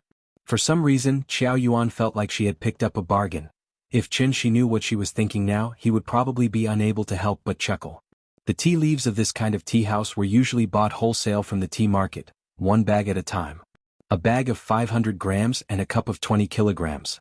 Each cup of tea only required about 3 to 4 grams of tea leaves, and some people had a strong taste so they put more than 10 grams of tea leaves. On average, one bag of tea leaves could make at least 100 cups of tea. Of course, this didn't mean that the tea house was a profiteering industry. After a little careful calculation, one would know that this tea house was definitely a loss-making business. The profits were high, but the corresponding rent, water and electricity were also very expensive. The rent here was 35,000 yuan. How many cups of tea would it take to earn that much? Moreover, customers could sit here for a whole day after ordering a cup of tea. The tea house was only so big, so even if the business was booming, there was no way to receive more customers after it was full. Qiao Yuan was still savoring the taste of the black tea when her phone suddenly rang. Qiao Yuan quickly picked up the phone, and a man's voice sounded on the other end. Qiao, you're in luck today. The bill is issued before noon. Come quickly, you can still get lunch. And okay, I'll be right there. After hanging up the phone, Qiao Yuan shouted to Qin Shi, "Boss, the bill." Hearing this, Qin Shi immediately patted the little girl and said with a smile, "Nian, go collect the money, 38 yuan, remember to count it." The little girl thought for a moment and nodded. Then she jumped down from Qin Ruoying's arms and ran directly to Qiao Yuan. She imitated Qin Shi and said, "Sister, 38 yuan." Qiao Yuan took out 2 20s and handed them directly to the little girl when she came over. The little girl took the money and then ran back to the bar. "Papa here." Seeing this, Qin Shi and Qin Ruoying couldn't help looking at each other, and both of them laughed. The child didn't know how to add and subtract. It was simply deliberately making things difficult for her to count the money. "Sister gave too much money, so we have to give her change. Come on, Nian, give these 2 yuan to sister." The little girl was a little confused. However, after hearing Qin Shi's words, she obediently took the 2 yuan and then ran quickly to Qiao Yuan. At this time, Qiao Yuan had already gotten up and was ready to go out. She seemed to have forgotten that the boss should give her change of 2 yuan. Seeing that she was about to push the door open and leave, the little girl hurriedly shouted, "Sister, your money." As she spoke, the little girl waved the money in her hand and ran excitedly to Qiao Yuan's side. Qiao Yuan raised her head and handed the 2 yuan to her. Qiao Yuan stopped and turned to take the 2 yuan in the little girl's hand. She touched her head and said with a smile, "Thank you, sister. Can you tell me your name?" "My name is Chen Yan. Sister, you can call me Nian." After that, the little girl immediately ran back to the bar, seeming a little embarrassed. "Goodbye, Nian. I'll come to see you tomorrow." Qiao Yuan smiled and shouted at the little girl's back. The little girl didn't look back, so she looked at the couple behind the bar and politely waved to them before leaving. Seeing this, Qin Shi smiled at her in response. Qiao Yuan left. Chapter 137. Lin Xian? Qin Ruoying hadn't seen Lin Xian for many years, so her impression of Lin Xian was still in college. However, Qin Shi's memory of Lin Xian was not long ago. The cruise ship, the dock, the palm trees. On that sunny afternoon, Lin Xian stood under the shade of the tree and watched the father and daughter get into the car and leave. She stood there for a long time. In fact, the Lin Xian of the past was quite similar to the girl just now. A girl from a small county came to Jianghu, an international first-tier city, to study and work. At that time, Lin Xian had a kind of maturity that was incompatible with her peers. Of course, That so-called maturity, in retrospect, was also a kind of childishness. When all the impurities were washed away, the girl just now might become like Lin Xian now. Qin thought about something thoughtfully. Qin Ruoying glanced at Qin Shi and suddenly asked with a smile, "What? Have you met Lin Xian?" Hearing this, Qin Shi immediately nodded and replied, "Yes, when I first came back, I asked her about you. When Fang Lei got married, she asked Nian Yin to be her flower girl." Fang Lei is married? Thinking about it carefully, I haven't seen them in a long time. Do you think we should go back to Zhonghai to meet them? When do you want to go? Qin Ruoying thought for a moment, looked down at the little girl in her arms and said, "Let's talk about it next spring. The weather is cold, I don't want to go." Okay. Qin Shi nodded, but then he suddenly thought of something and quickly took out his phone. "Oh, I almost forgot. Your back is such a big thing, we should tell Auntie Zhang the good news first." While speaking, Qin Shi opened WeChat. After sending a video call request to Auntie Zhang, Qin Shi handed the phone to Qin Ruoying. Qin Ruoying paused for a moment and quickly took the phone. The video call request rang a few times, then it went through with a beep. Auntie Zhang seemed to be busy with something. The screen showed the ceiling of her house. After she accepted the video call, she probably put the phone on the table. "Yo, stinky brat, you finally remembered to give this old woman a call?" Auntie Zhang's granddaughter was crying. She was so busy comforting her granddaughter that she didn't have time to look at the phone. Qin Ruoying looked at the screen. She didn't see Auntie Zhang, so she hesitated for a moment before saying gently, "Auntie, it's me, Ying." Auntie was stunned. Then he grabbed the phone on the table and shouted at the camera with a surprised face, "Oh my God! Ying, when did you come back?" Seeing that familiar face, Qin Ruoying was also slightly excited. She quickly replied, "I just came back a few days ago. I'm discussing with Qin Shi when to go to Chengdu to visit you." "Thank God you're finally back. Where are Qin Shi and Yin Yin?" Come, let me see your family." Hearing Auntie Zhang's request, Qin Ruoying raised the phone high and then asked Qin Shi and the little girl to come over. In the video, Qin Ruoying leaned close to Qin Shi, and Qin Shi held the little girl in his arms. Both of them looked at her with a smile. The little girl poked her head out and saw Auntie Zhang in the video.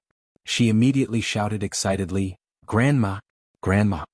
As she shouted, she waved her little hand and motioned for Auntie Zhang to look at her. "Io, your family is finally reunited."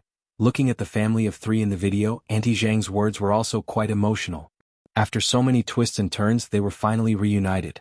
Qin Ruoying and Auntie Zhang talked about old times, and Qin Shi held the little girl and listened with a smile. The two of them chatted for more than half an hour. When Auntie Zhang had to prepare lunch for her granddaughter, Qin Ruoying reluctantly said goodbye to her. She had already made an appointment with Auntie Zhang to go to Chengdu during the new year. Because of the tea house, Qin Shi casually ordered a few dishes at the Chinese restaurant next door for lunch. One for them and the other for the two cultivation maniacs at home. The business in the afternoon was indeed better. Before 3 o'clock, there were already 4 or 5 tables of customers. Qin Ruoying did the math. The average cost per table was 80 yuan. At least 15 tables of customers were needed to earn back the daily rent. This did not include the artificial water and electricity. Of course, they did not want to make money. Qin Ruoying did the math just for fun. The owner of the tea house was like an immortal couple, the lively and lovely daughter, and the black cat that lay on the bar all day long. In just 3 days, many people knew that the owner of the Qingyi tea house had changed. It was not because Qin Shi was really so eye-catching but because of the sign hanging at the door. This tea house does not provide chess and card entertainment. This tea house had become a pure tea house. The so-called tea house did not provide chess and card entertainment, but only provided tea and a relatively quiet and relaxing environment.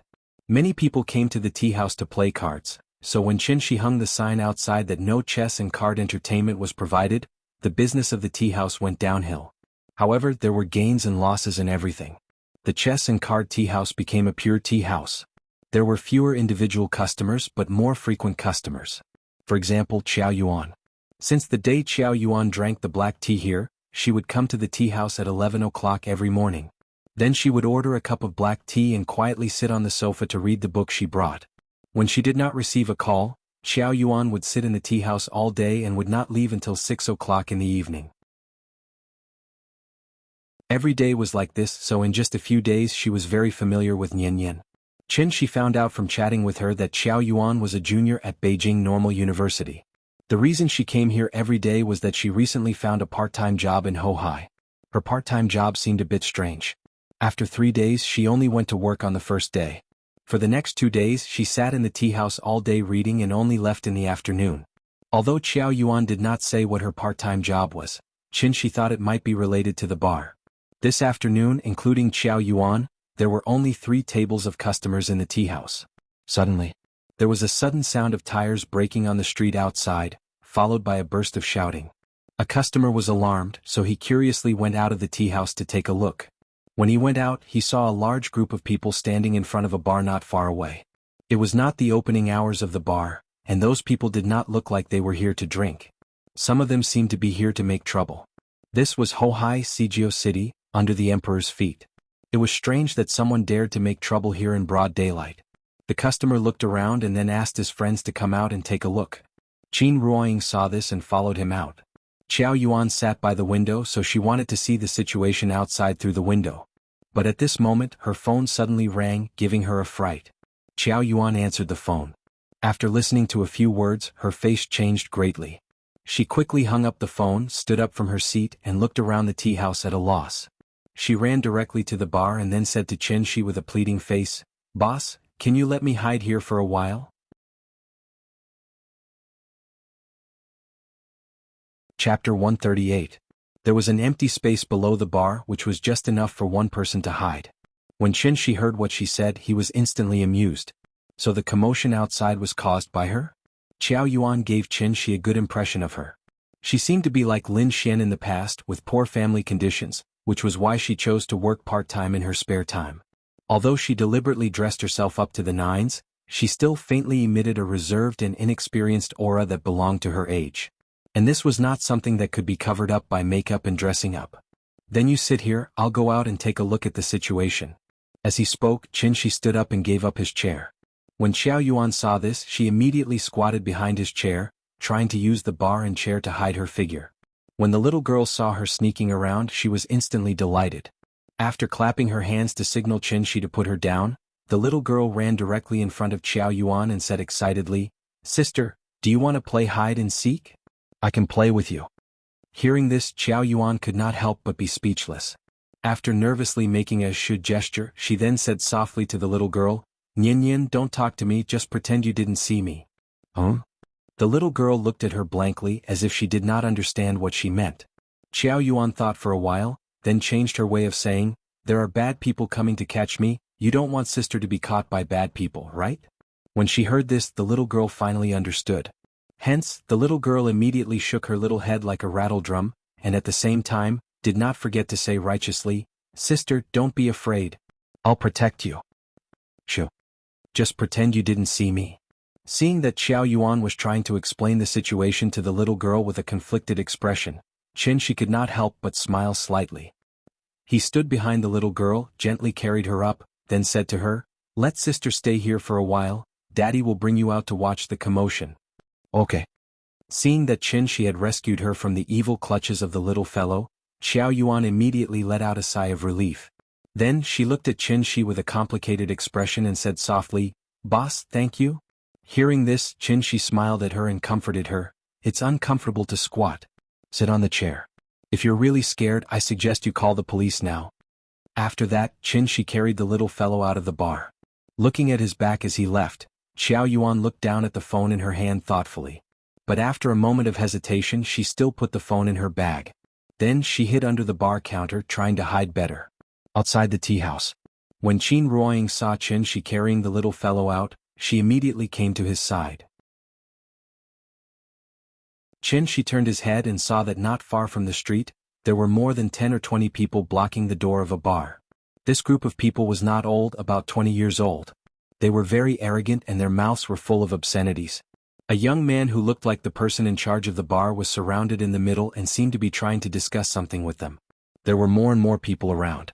Qin Shi listened for a while and got a general idea of the situation. This was a shill bar. The so-called shill bar was that, while operating normally, it would arrange some keyboard players to chat with people on the internet, using dates as bait to lure people to come here to spend money. If it was a normal customer who came to the bar to spend money, then they would think that the bar was not bad and the cost was not high. But if it was a customer who was brought here by a bartender, then their spending here would be more than 10 times higher. Show bars were not only in the form of bars. Many coffee shops, restaurants, gift shops, and even tea houses might be show bars. Show bars had become a complete industry chain, mainly composed of keyboard players, bartenders, and consumption places. Among them, the larger ones might also have a manager. Keyboard players disguised their information as a young and beautiful woman through social media software such as QQ, WeChat, Momo, Tantuan, or dating websites and dating forums, and then seduced some single men or men with bad intentions to come out and meet them. After the keyboard players chatted with the fat sheep online to a certain extent, the bartenders would come out to meet the customers. They did not need to be too beautiful, just with good facial features. In fact, they also used the dirty thoughts of some men. The meeting place was generally near the show bar. The bartenders themselves were different from what the fat sheep saw on the internet. Most of the fat sheep would not doubt it, because most of them would be dazzled by this sudden encounter. After the meeting, the bartenders would first accompany the fat sheep for a walk, and then take the opportunity to say that they were tired and wanted to sit in the show bar. Of course, the fat sheep would not refuse. Instead, he looked forward to the bartenders getting drunk. If the fat sheep had not been dazzled by the encounter, he would look at the price list before the bartenders ordered. The items in the show bar were all priced clearly. If the fat sheep thought it was expensive, he could leave at any time. But if the fat sheep did not even look at the price list and directly wanted to pretend to be rich in front of the bartenders, then it would be embarrassing. 2 drinks and a fruit plate of 388 yuan. This was only the first step and the price would be lighter. If the fat sheep agreed to let the bartenders order wine, it would be upgraded to the second step. A red wine that cost more than 10 yuan would be sold here for 1,888 yuan and 3,888 yuan. A black-hearted person could even ask for 8,888 yuan directly. If the fat sheep refused to pay, then sorry, the show bar's hatchet man would come out. It was not a real fight but a threat. If he did not pay, he would not leave. A smarter fat sheep would ask to share with the bartenders, only give half of the money and then call the police afterwards. However, it was a pity that the industry itself was in a gray area. As long as the boss of the show bar was smart, even if the fat sheep called the police afterwards, the boss only needed to refund the money, because they did not break the law. There was a price list on each table. The price was clearly marked and it was voluntary. Xiao Yuan was obviously a bartender's. But what was strange was that the fat sheep were generally spendthrifts who did not have much social experience. This group of young people who blocked the door of the bar and made trouble were not good people at first glance. To put it bluntly, they were not cut out to be fat sheep. What the hell was going on here? Qin Shi held the little fellow outside the tea house and watched the bustle. At this time someone said, "She's in the tea house over there." After the group of people heard this sentence, they immediately rushed in the direction of Qin Shi. Several guests in the tea house were still happily watching the bustle, but when they saw the group of people suddenly coming over, they quickly hid to the side. There was a street outside the tea house and across the street was Ho Hai. Qin Shi and Qin Ruoying stood side by side at the entrance of the tea house. After the group of young people came over, they surrounded them. The little fellow was obviously frightened by their formation, so he immediately shrank back into Qin Shi's arms. Seeing this, Qin Shi handed the little fellow to Qin Ruoying, and then motioned her to take the child in first. Chapter 139. Qin Shi calmly looked at the group of young people in front of him. Among the group of young people, the youngest was about 20 years old, and the oldest was no more than 25 years old. They were all dressed very fashionably and a few of them were very handsome. However, they did not stand properly, and the moment they opened their mouths were full of obscenities, inadvertently giving people a frivolous and vulgar feeling. The leader was about 24 or 25 years old. After his companions surrounded the door of the tea house, he stood in front of Qin Shi with a cigarette in his mouth. As if he wanted to create momentum for himself, the young man didn't hold back and directly blew a smoke ring at Qin Shi. However, he didn't expect the wind to be very strong today. So just as he blew out the smoke ring, a sudden gust of wind blew the smoke ring directly into his face. Choked by the smoke, the young man immediately lowered his head and couldn't help but rub his eyes. As a result, the imposing manner that he had deliberately created was destroyed and completely disappeared. This young man was called Wang Hao, and he was also a famous person in Shangjing's nightclub circle. Whenever it was night time, it was time for Wang Hao to shuttle through the major bars. Recently, Wuxia suddenly set off a hip-hop craze, just like the rock craze of the 80s and 90s, which suddenly became popular all over the country. Wang Hao was one of the first underground rappers. After catching up with the hip-hop craze, he was also in the limelight in Shangjing. Most of the bars in Hohai were small bars, so Wang Hao wasn't familiar with this area. The reason why he brought people here today was because one of his brothers was cheated of money by a bartender. His brother was related to him and just came out from his hometown to mingle with him. Before, he was a very honest person and didn't see much of the world, so he didn't understand the twists and turns of the bar.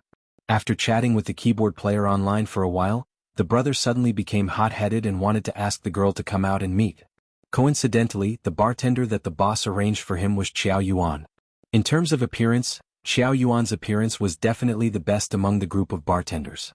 As a young man who had just come to Shangjing, when had he ever been in close contact with a beauty of this level? Therefore he was mesmerized by Qiao Yuan at that time. Qiao Yuan didn't say much to him before he excitedly ordered some wine. The more he drank, the more confused he became. In the end, he directly opened a big order of 20,000 yuan. 20,000 yuan, 20% for the keyboard, 40% for the bartender, and another 40% for the boss. After the order was confirmed, Qiao Yuan would get 8,000 yuan. Usually, the bill would only be settled once every half a month or a month. That was because if the customer called the police, the bill would be refunded. Therefore, the money had not yet reached Qiao Yuan's hands. It was rare to see someone like Wang Hao who didn't call the police and instead brought his own people to cause trouble. Everyone was in the same business. Wang Hao was in the right now, so the boss decisively refunded the 20,000 yuan to him. But what was strange was that Wang Hao was not satisfied with the money he got back. He actually asked the boss to hand over Qiao Yuan. This request was too much. The boss couldn't agree, so he tried to negotiate with them. However, while the boss was negotiating with Wang Hao, a girl who was usually jealous of Qiao Yuan secretly betrayed Qiao Yuan. Therefore, Wang Hao brought people directly to the tea house. The girl who betrayed them was very clever and didn't expose herself. The boss also didn't know who betrayed them. When he saw Wang Hao rushing to the tea house with his men, the owner was a little anxious and hurriedly made a call for help. Refund was a reasonable request, but taking people away was absolutely not. Otherwise, how could he continue to mingle on this street? Unfortunately, it was only 3 in the afternoon, so the thugs were still sleeping at home. After the boss vented his anger on the phone, he looked at the tea house not far away with worry. Most of the people who could open a shop in Hohai weren't easy to deal with. A strong dragon couldn't suppress a snake in its old haunts. Therefore, after Wang Hao fiercely threw the cigarette butt on the ground, he casually said to Chen Shi, "Are you the boss of this shop?" "Yes." "This has nothing to do with you. Just hand over that chow chow and we'll leave immediately. We won't hinder your business." After saying that, Wang Hao squinted his eyes and quietly looked at Chen Shi. The people who play rock have a wanton temperament, then people who play hip-hop are obviously their upgraded version. They always act like they are the boss and don't even put Mother Earth in their eyes. However, Chen Shi's answer was somewhat out of his expectations. He saw Chen Shi suddenly smiled and casually replied, "Xiao Xiao? I don't know, there's no such person here." *CK, are you trying to scare us? Brother Hao, don't talk nonsense with him. Let's go in and search, don't let that girl run away. Yes, go in and search. Wang Hao didn't speak, he just looked up and down at Chen Shi. However, the group of young people behind him suddenly couldn't sit still. Chen Shi slowly glanced at the people in front of him, his expression didn't change. He stood quietly at the door of the tea house, as if he didn't intend to let Wang Hao and the others in. But at this moment, a young man who was originally standing at the back of the crowd suddenly moved. He suddenly turned around, picked up a fist-sized stone from the ground, and then directly smashed it toward the tea house's glass. Bang! The expected sound of glass breaking did not ring out. The glass seemed to be tempered glass, and the stone only made a loud collision sound when it hit it. The stone fell to the ground, but the glass didn't move. The young man was not convinced. After fiercely staring at Chen Shi, he picked up the stone from the ground again. But this time he didn't smash the stone out. Instead, he stood directly in front of the glass window with the stone. Bang! Bang! Bang! The young man held the stone and smashed the glass with all his strength. Qin Ruoying sat on the chair next to Qiao Yuan with the little girl in her arms. The little girl shrank in Qin Ruoying's arms. This movement not only scared the little girl, but also the guests in the tea house. Seeing that the young man kept smashing the glass with the stone, the guests retreated to the corner. This group of young people was simply lawless. The young man smashed the stone for a while, but there was still no trace of damage on the glass. At this moment, Chen Shi spoke. That's tempered glass. Be careful, don't hurt your own hand and come back to me later to pay for the medical expenses. As soon as he finished speaking, the young man picked up the stone and smashed it again as if he didn't hear him at all. Bang! The loud collision sounded again. Immediately after, the young man suddenly let out a wail that sounded like a pig being slaughtered. Everyone hurriedly turned to look, only to see him covering his right hand with his left hand and constantly shouting. Blood dripped down from his fingers. It seemed that Qinshi was right.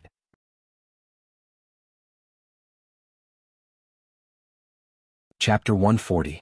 Smashing the glass and injuring his own hand? This sudden turn of events shocked everyone present. It seems to be quite serious? Quickly take him to the doctor to stop the bleeding. Turn left on this street, there is a small clinic less than 200 meters away. Seeing that the young man's hand was bleeding profusely, Qinshi reminded Wang Hao with a smile. After hearing Qinshi's words, Wang Hao seemed to have finally come back to his senses. He hurriedly asked someone to take the injured person to the clinic to stop the bleeding. After the injured person left, the group of young people in front of him could not help but look at each other. They wanted to smash someone else's glass as a demonstration, but they did not expect to injure their own hand instead of breaking the glass. This was truly a great loss of face. Wang Hao coughed a little awkwardly. But immediately after, he said to Qinshi with some annoyance, "Boss, I didn't bring so many brothers here today to stand here in the cold wind. You open the door to do business, so you should know that it's better to avoid trouble. How about you let the girl come out and we'll part on good terms?" Qinshi did not respond. Instead he smiled and shook his head. "Seen him. Do you believe that we'll smash your broken tea house?" It was unknown who had suddenly said such a sentence. Hearing this, Qinshi thought for a moment, then asked with some doubt, "Didn't we smash it just now?" As soon as these words came out, it was like a spark falling into a pile of gunpowder. The group of young people in front of him was instantly ignited by him. A few of the hot-tempered ones were about to rush up on the spot. Looking at their aggressive postures, it seemed like they were about to make a move. However, before Qinshi could react, Wang Hao had already opened his arms and stopped them. Wang Hao was not stupid, and he was already past the age of fighting for personal feelings. Although he usually acted extremely arrogantly, in reality he was very measured in his actions. This was not a small county, but the capital of Wuxia, Shangjing. The water in Shangjing was very deep. If you casually threw a brick on the street, it could hit a big shot that they absolutely could not afford to offend. Wang Hao had come from a small county and had finally made a name for himself. So how could he do something as stupid as taking the lead to cause trouble? Even if they wanted to make a scene, they would only do so after he left. Just like wine stalls, every industry had its own rules of survival. Throwing stones and smashing glass was actually not a problem at all. Even if they rushed in and smashed things up, they would only need to pay some money in the end. Article 275 of the criminal law clearly stipulates that, in cases of intentional destruction of property, if the loss of public or private property exceeds 5,000 renminbi, the case shall be filed for prosecution. In other words, as long as the loss did not exceed 5,000 yuan, the police would not file a case. These days hooligans were not scary. What was scary was that hooligans were cultured. Therefore it was fine to smash the shop but not to beat people up. Now that there were so many people watching, if this person were to lie on the ground and insist that there was something wrong with his brain, then they would obviously have to spend a short holiday in the police station. However, Wang Hao's patience had been worn out by Qinshi. After signaling them not to make a move, Wang Hao spat on the ground and said fiercely, "Go in and find him." After saying that, Wang Hao stared coldly at Qinshi, as if warning Qinshi not to blindly interfere. Following his order, the young people behind Wang Hao swarmed toward the door of the tea house. However, they were wrong. They did not make a move, but that did not mean that Qinshi would not make a move. Qinshi was too lazy to talk nonsense with them. If anyone dared to approach the door, he would kick them. Being a bartender was not a glorious profession. After figuring out the cause of the matter, Qinshi wanted Qiao Yuan to go out and give them an explanation. After all, it was Qiao Yuan who was wrong first. But unfortunately, this group of young people were very stubborn. Under their superficial skin was an infinitely inflated heart. The group of people wanted to hang a sign on their faces as they walked saying, "I am the most awesome, I am the best in the world." Their aggressive appearance also scared Nian Yan. Therefore, the side that was supposed to be in the right was particularly hateful in Qinshi's eyes. The two young people who rushed at the front thought that Qinshi did not dare to stop them, so they did not even look at Qinshi and rushed toward the door. However, just as they were about to touch the door of the tea house, Qinshi suddenly kicked them back. Qin Shi had a sense of propriety. He did not hurt them but made it impossible for them to get close to the door. Looking at the two brothers who were kicked back by Qin Shi, Wang Hao suddenly flew into a rage. TMD. You dare to make a move? Beat them to death. Since the other party had made a move, how could he tolerate it? Therefore he led the charge. At this moment, the door behind Qin Shi suddenly opened. Stop. With a shout, Qiao Yuan hurriedly ran in front of Qin Shi, and then directly blocked him behind her. Qiao Yuan glanced at Wang Hao with slight fear in her eyes. After hesitating for a moment, she pretended to be calm and said, "This has nothing to do with Boss Chen. I am Qiao Qiao. If you have any problems, come at me." Qiao Yuan had been paying attention to the movement outside the door. When she heard that they were about to make a move, she could not help but rush out. Although Qiao Yuan did not understand why these people were looking for her, there was no doubt that this was caused by her, so she could not implicate others. Wang Hao stopped and looked at Qiao Yuan. He could not help but show a strange expression on his face. Qiao Yuan was not stupid. When she realized that the other party had brought a lot of people, she decisively called the police. Therefore, standing in front of Wang Hao, Qiao Yuan had some confidence. She held the phone and shook it in a circle. Then Qiao Yuan continued to say to Wang Hao, "I'm warning you not to mess around. I just called the police. The police will be here soon." Hearing this, Wang Hao could not help but laugh. He casually mocked, "Call the police? What law did we break? T6, let me tell you. It was a small matter, but now you've made a big deal out of it. Just you wait." After he finished speaking, he pointed at Qiao Yuan fiercely. Qiao Yuan was frightened by him. She could not help but take a small step back. But what was strange was that Wang Hao did not do anything. Instead, he brought his people directly to the opposite side of the street. Then they stood in a row against the railing. Qiao Yuan was a little confused. She could not help but turn to look at Qin Shi and ask, "What happened to them? Did you call the police?" I called the police." "Then let's wait for the police to come."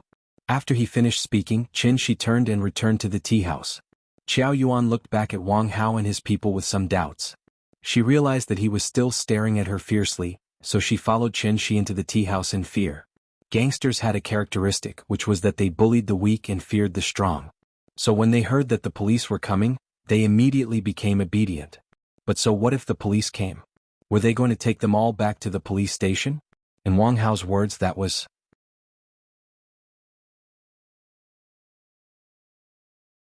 Chapter 141. After hearing that Qiao Yuan had called the police, Wang Hao and his men dispersed. Gathering a crowd to make trouble? No, they just came to Hohai to see the scenery. Qiao Yuan was still a little confused, but seeing that Wang Hao and his men hadn't left, she didn't dare to run around and could only obediently follow Qin Shi back to the tea house. After Qin Shi returned to the tea house, the guests at the two tables gave him a thumbs up and praised, "Boss, you're amazing, you're a real man." Not to mention who was right and who was wrong, just Qin Shi blocking the entrance of the tea house by himself was enough to make them applaud and praise him. This boss was very competent. Qin Ruoying whispered to the little girl at the bar, making her giggle from time to time.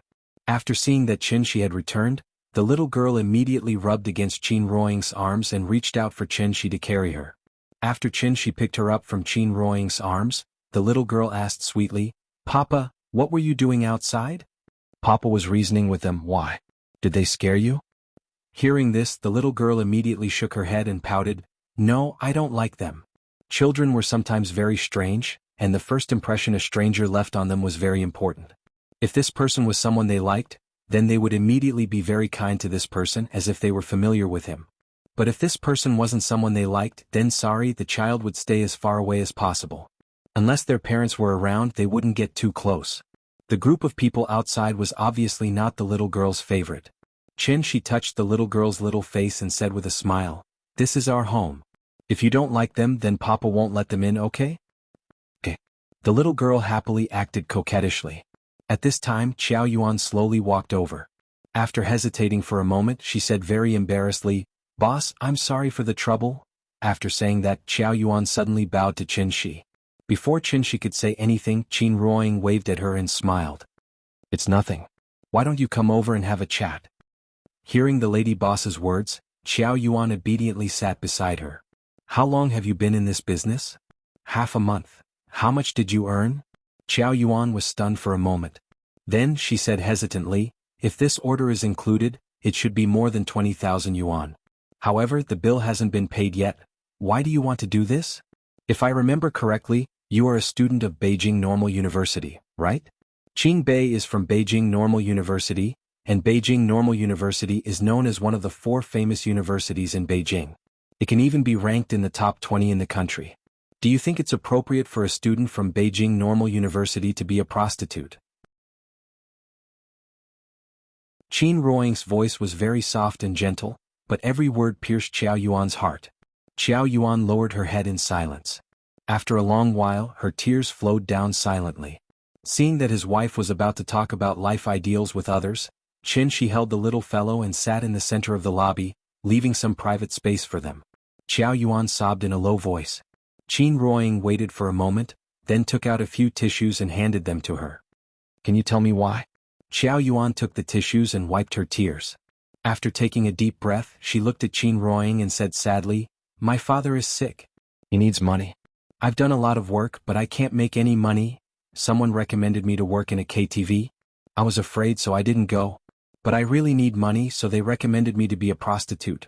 Qiao Yuan's family was very ordinary. Her father was a middle school teacher, and her mother was an elementary school teacher. Their income was not high. They relied on her father's tuition classes to earn some extra money. Their family barely reached the standard of a well-off family. She was a very happy girl. Although her family was not rich, she did not have to worry about food and clothing. Her family was happy. She could be regarded as a pretty girl in a small family. Qiao Yuan also worked hard. She was the top liberal arts scholar in her county during the college entrance examination. However, sometimes the reality was more cliché than stories. After all, life was like an electrocardiogram. If it was smooth sailing, it meant that you were dead. 3 years ago, Qiao Yuan's father was diagnosed with chronic uremia. So there were only 2 paths left in front of them: lifelong dialysis or kidney transplant. The price of dialysis was not too expensive. The charge was slightly different in each place. The price of a single dialysis was about 400 yuan. A patient had to undergo dialysis at least 3 or 4 times a week, about 13 times a month. It cost 5,200 yuan, about 60,000 yuan a year. 60,000 yuan didn't sound like much. However, for an ordinary family in a small county, this was already a huge expense. Because of his health, Qiao Yuan's father was forced to close the tuition classes. However, he did not quit. Instead, he insisted on going to work every day. Qiao Yuan's father often said, Qiao, don't worry about family matters. Just study hard. When you graduate and find a good job, Dad can enjoy life." This illness was not life-threatening for a while, but it would put a lot of financial pressure on a family. So every time Qiao Yuan returned home, she would feel that her parents had aged a lot. It was also because of this that Qiao Yuan worked part-time while studying hard to earn scholarships since her freshman year. She had done many jobs such as waitress, tutor, courier, and part-time model. Part-time model was the fastest way to earn money, but this kind of good thing was not common. In fact, she had the qualifications to become a contract model, but Qiao Yuan did not forget that she was still a student. So she decisively refused. She wanted to give her father a kidney transplant, but it was a sky-high price. The kidney source started at 200,000 yuan, and the surgery cost 50,000 to 60,000 yuan. After the kidney transplant was successful, he would need to take anti-rejection drugs, which cost about 10,000 yuan a month. After half a year, she would have to pray that there would be no infection or rejection. Otherwise, the condition might worsen. Moreover, a kidney source was not easy to find. Although a kidney transplant might not be able to cure him, compared to lifelong dialysis, a kidney transplant was indeed the most ideal treatment. So, Qiao Yuan only wanted to save 300,000 yuan as soon as possible, in case a suitable kidney source appeared in the future and she did not have the money to give her father a kidney transplant. Qiao Yuan was very thrifty. Even the clothes she was wearing were borrowed from her best friend. There were 38 cups of black tea in Qinshi's tea house. If it were not for the fact that the bar saleswoman had to wait near the bar at all times, and sometimes she would wait for a whole day, she would not come in and sit down for a cup of tea. Being a bar saleswoman was indeed very profitable. In addition, she had some beauty. So, Qiao Yuan had successfully slaughtered a few fat sheep in just half a month. The money came so easily, but it also made Qiao Yuan feel a sense of guilt. So, she saved these people's phone numbers. She had already decided that when her father recovered from his illness, she would return the money to these people one by one and sincerely say, "Thank you." She really could not think of any other way, so, sorry. Qin Ruoying was a very qualified listener. She sat there and quietly listened to Qiao Yuan's story. After Qiao Yuan finished her story, Qiao Yuan could no longer hold it in.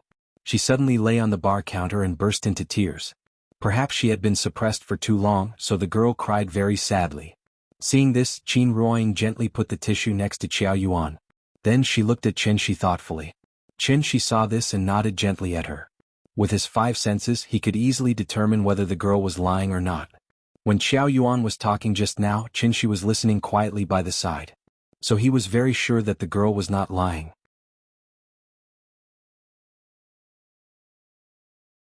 Chapter 142. After listening to Qiao Yuan's story for a few minutes, there was a burst of sirens on the street outside. The Ministry of Public Security's 110 Police Service Standardization Standards clearly stated that police personnel must respond quickly after receiving a police order. Any major threat to the personal and property safety of citizens, emergency call for help. In the city, they must arrive at the scene within 5 minutes. In the suburbs, they must arrive at the scene within 10 minutes. This was a hard indicator, so don't make a false police report. Otherwise, you will be invited to drink tea for a few hours. Seeing that the police came, Qin Shi handed the little guy to Qin Ruoying, and he walked out with Qiao Yuan. The police car stopped in front of the tea house. The driver was a middle-aged policeman, and the policeman in the passenger seat was younger, about the same age as Wang Hao. At first glance, it was the standard of a civilian police and an auxiliary police. The middle-aged policeman was not polite. After glancing at Wang Hao and his group, he directly asked Qin Shi, "Did you call the police?" Qin Shi nodded. When he was about to explain the situation to the policeman, the middle-aged policeman pointed at Wang Hao and his group and asked, "Is it them?" Hearing this, Qiao Yuan suddenly acted like a class monitor reporting to the teacher. She quickly interrupted and said, "It's them. They just blocked the entrance of the tea house and caused trouble. They even smashed the window." "Did they do anything? Did they suffer any losses?" Qiao Yuan was stunned for a moment. After glancing at the untouched window, she said with some difficulty, "They didn't do anything. It seems that there are no losses. Okay, I got it." The middle-aged policeman nodded, then turned and walked directly across the street. This was a bar street, so there were often some drunk people causing trouble here. As a policeman in the area, he had seen too many, so he was not surprised by these situations. "Who's the leader?" As soon as the middle-aged policeman's voice fell, Wang Hao immediately replied with a smile, "There's no leader. Just a few friends gathering here, chatting and looking at the scenery of Hohai." "Don't give me that. Hurry up and leave. Do what you need to do." The middle-aged policeman glared at him and waved his hand to let them leave. Seeing this, Wang Hao said with some dissatisfaction, "Hey officer, we didn't break the law, right? This is not Zongnanhai. Are we not allowed to hang out here?" "That's right. Isn't this bar street? We still have to wait for the night to drink," one of the lackeys casually added. But when he spoke, his eyes were looking at Hohai, as if he didn't dare to look at the middle-aged policeman. The middle-aged policeman was also a veteran. He naturally knew how to deal with this group of punks, so he immediately said to Wang Hao, "Take out your ID card." Wang Hao didn't seem to hear him clearly. The middle-aged policeman glanced at him, then suddenly saluted him. Then he took out his ID and said seriously, "There have been many robberies around here. In order to ensure the safety of the people, I have the right to interrogate you. Please cooperate with the investigation. Otherwise, I have the right to forcibly summon you. If you have any objections, you can call 110 or 12,389 to complain. This is my police number. Please show me your ID card." Wang Hao was terrified when he saw that the middle-aged policeman seemed to have changed into a different person in an instant. Therefore, he quickly squeezed out a smile and saluted to the policeman. Then he said with a cheeky smile, "Understood, right away, we'll leave right away." After that, he called his brothers and left. The middle-aged policeman saw that he was tactful, so he was satisfied and took back his ID. As a basic policeman, he was also considered to be a very responsible kind, so he didn't leave immediately. Instead, he was going to wait until Wang Hao and his group left. Under the gaze of the middle-aged policeman, Wang Hao had to reluctantly take his group to their car. The more he thought about it, the angrier he got. So, before he left, he didn't forget to give Qin Shi a middle finger, and then slowly made a gesture of slitting his neck. Looking at his posture, he seemed to be silently telling Qin Shi that this matter wasn't over yet. The characteristics of hooligans, besides bullying the weak and fearing the strong, were also disgusting. If a business offended them, they wouldn't hurt them, but they would endlessly harass them, making it impossible for them to do business. Qiao Yuan also understood what Wang Hao wanted to express, so she quickly said to Qin Shi, "Boss, I'm sorry. I'll go and explain it to them." After that, she wanted to chase after Wang Hao and his group. This matter had to be resolved. Why not take advantage of the fact that the police were still here and have a good talk with Wang Hao? At most, she would just have to pay for it. However, Qiao Yuan had just taken 2 steps when Qin Shi suddenly pulled her back, then shook his head at her, indicating that she shouldn't go. It had to be said that Qiao Yuan really thought of this matter too simply. Wang Hao was obviously coming for her. Although she didn't know what they wanted to do, it was obviously not for money. There must be another purpose. Seeing that Qiao Yuan was still confused, Qin Shi sighed softly, "Don't go. I think they're not doing it for money but for you as a person." "Me as a person? What do you mean?" "Boss, I don't understand." However, Qin Shi shook his head and didn't explain further. Seeing this, Qiao Yuan could only stand beside Qin Shi obediently. The boss had just saved her, so he shouldn't be a bad person. Listening to him should be the right thing to do. Wang Hao and his group drove 4 cars. They weren't luxury cars, but after the cars started, there was a rumbling sound. Obviously they were modified cars and the throttle was changed and the turbine was installed, so when the accelerator was stepped on, there was a deafening roar. As if to demonstrate, when Wang Hao drove past the door of the tea house, he deliberately stepped on the accelerator, making the noise even louder. Qiao Yuan couldn't help but cover her ears. The middle-aged policeman stood silently by the side, looking at Wang Hao and his group with a blank face. He was a policeman, not a traffic policeman, so he couldn't do anything about this kind of thing. Otherwise he would have detained these bastards' cars. Wang Hao rolled down the window, spitting out a mouthful of saliva, then opened his mouth and silently said, "F***CKU. Then he gave Qin Shi the middle finger again. Changing gears, braking and stepping on the accelerator. After a set of smooth operations, Wang Hao laughed wildly and sped up. The 4 modified cars roared and sped away in an instant. The middle-aged policeman shook his head, as if he was lamenting the degeneration of the world. However, at this moment, Qin Shi suddenly waved his arm. Then Wang Hao's car slammed into the railing of Hohai. Bang! In order to send them on their way, Qin Shi even broke the railing. Therefore, when Wang Hao's car hit the railing immediately broke, and his car flew into Hohai. The skating rink in Hohai usually opened in January. Although some places were already frozen, it wasn't very thick. The car fell into the water, causing a huge splash. The middle-aged policeman was stunned by the scene in front of him. It wasn't until the car slowly sank into the water that he suddenly came back to his senses, and quickly called the auxiliary police to help him save people. It was just a small punishment and a big warning, not really taking their lives. Therefore, in order to prevent any accidents, Qin Shi had already considerately opened the car door for Wang Hao while he was still in the air.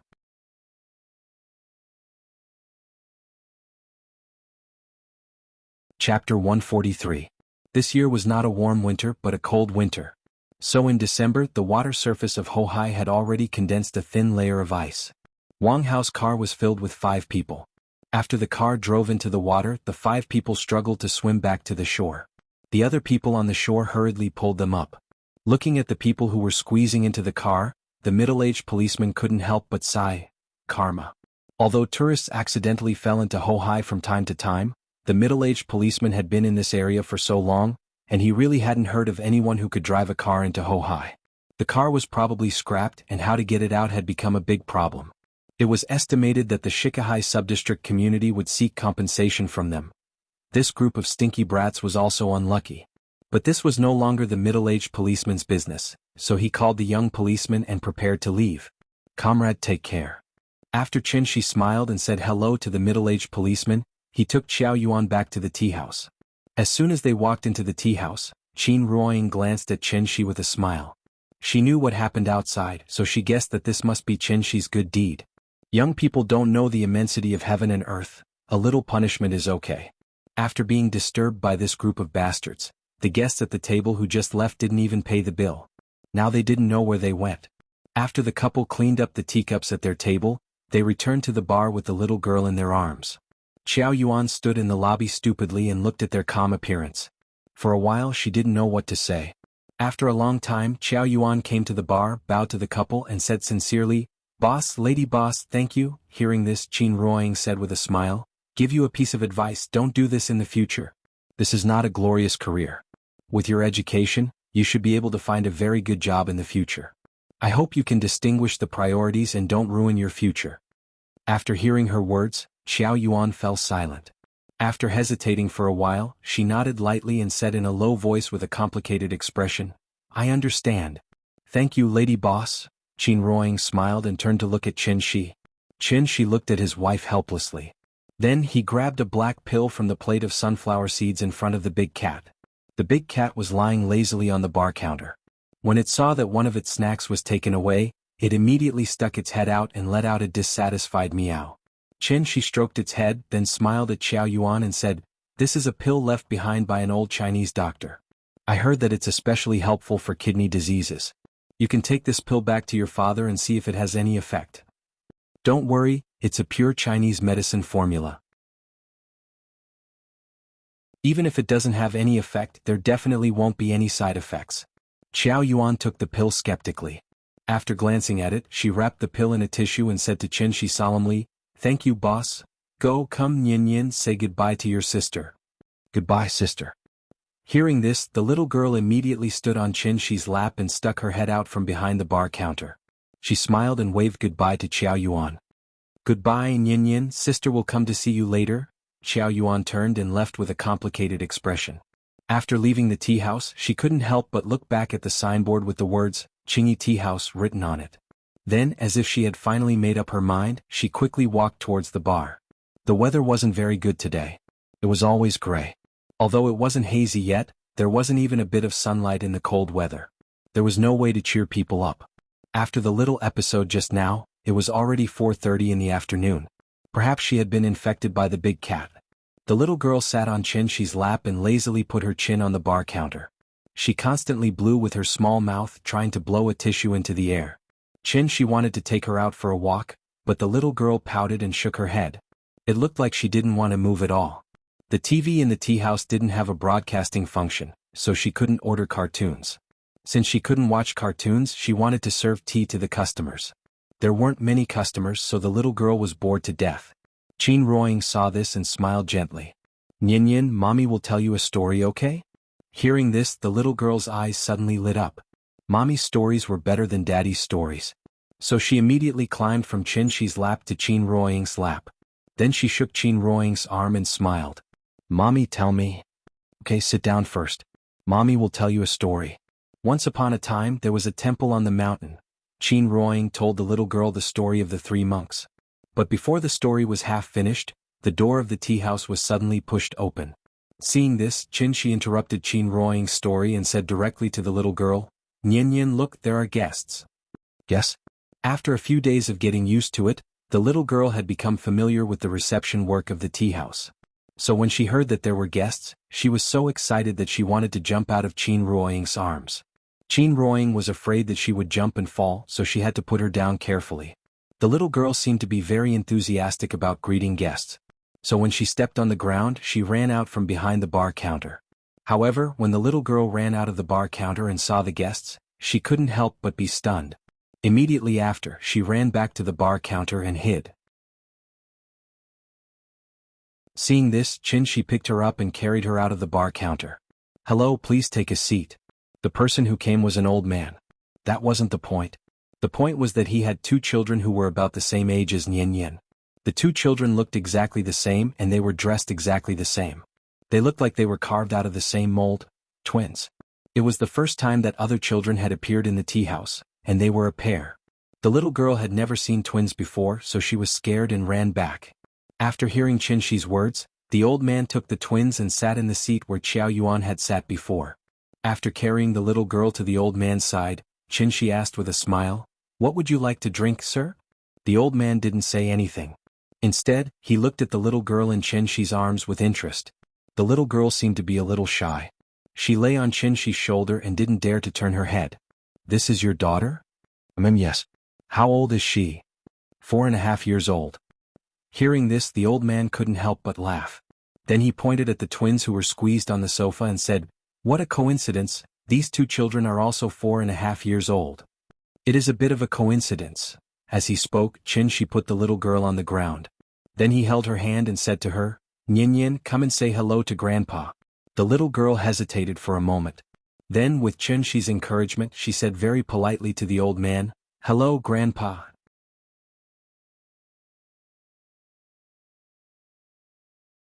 Chapter 144. Twins. According to statistics, the average birth rate of twins in the world was 89:1. In other words, out of every 89 pregnant women, there would be one who would give birth to twins.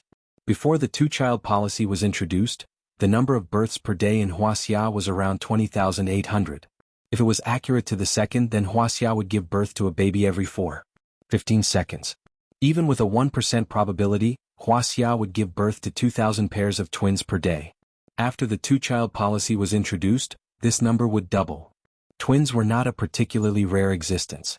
However, the little girl was too young, so when she saw two children who looked exactly the same, she was immediately frightened. After she obediently greeted her grandfather, the little girl immediately shrank behind Qin Shi, then carefully looked at the twins in front of her. The twins were both boys. They had delicate features and were very cute. Twins generally looked very similar because they were identical twins, so the genes they carried were almost the same. A small number of twins did not look alike, but that was because they were heterozygotic twins. If the mother laid 2 eggs and produced 2 fertilized eggs, then the genes they carried would naturally be different. When they grew up, there would be a clear difference. The twins did look very similar, and the children were still young, so even with Qin Shi's eyesight, he could only find a few subtle differences. Seeing that the little girl was a little scared, Qin Shi picked her up, then smiled at the old man and said, "The children look so similar, how do you usually tell them apart?" Hearing this, the old man laughed and said, "The older brother has a mole behind his earlobe, but the younger brother doesn't, but it's not obvious, so I made a mark on their clothes." After that, the old man asked the 2 children to turn around. Hearing their grandfather's words, the twins obediently turned around and lay on the sofa.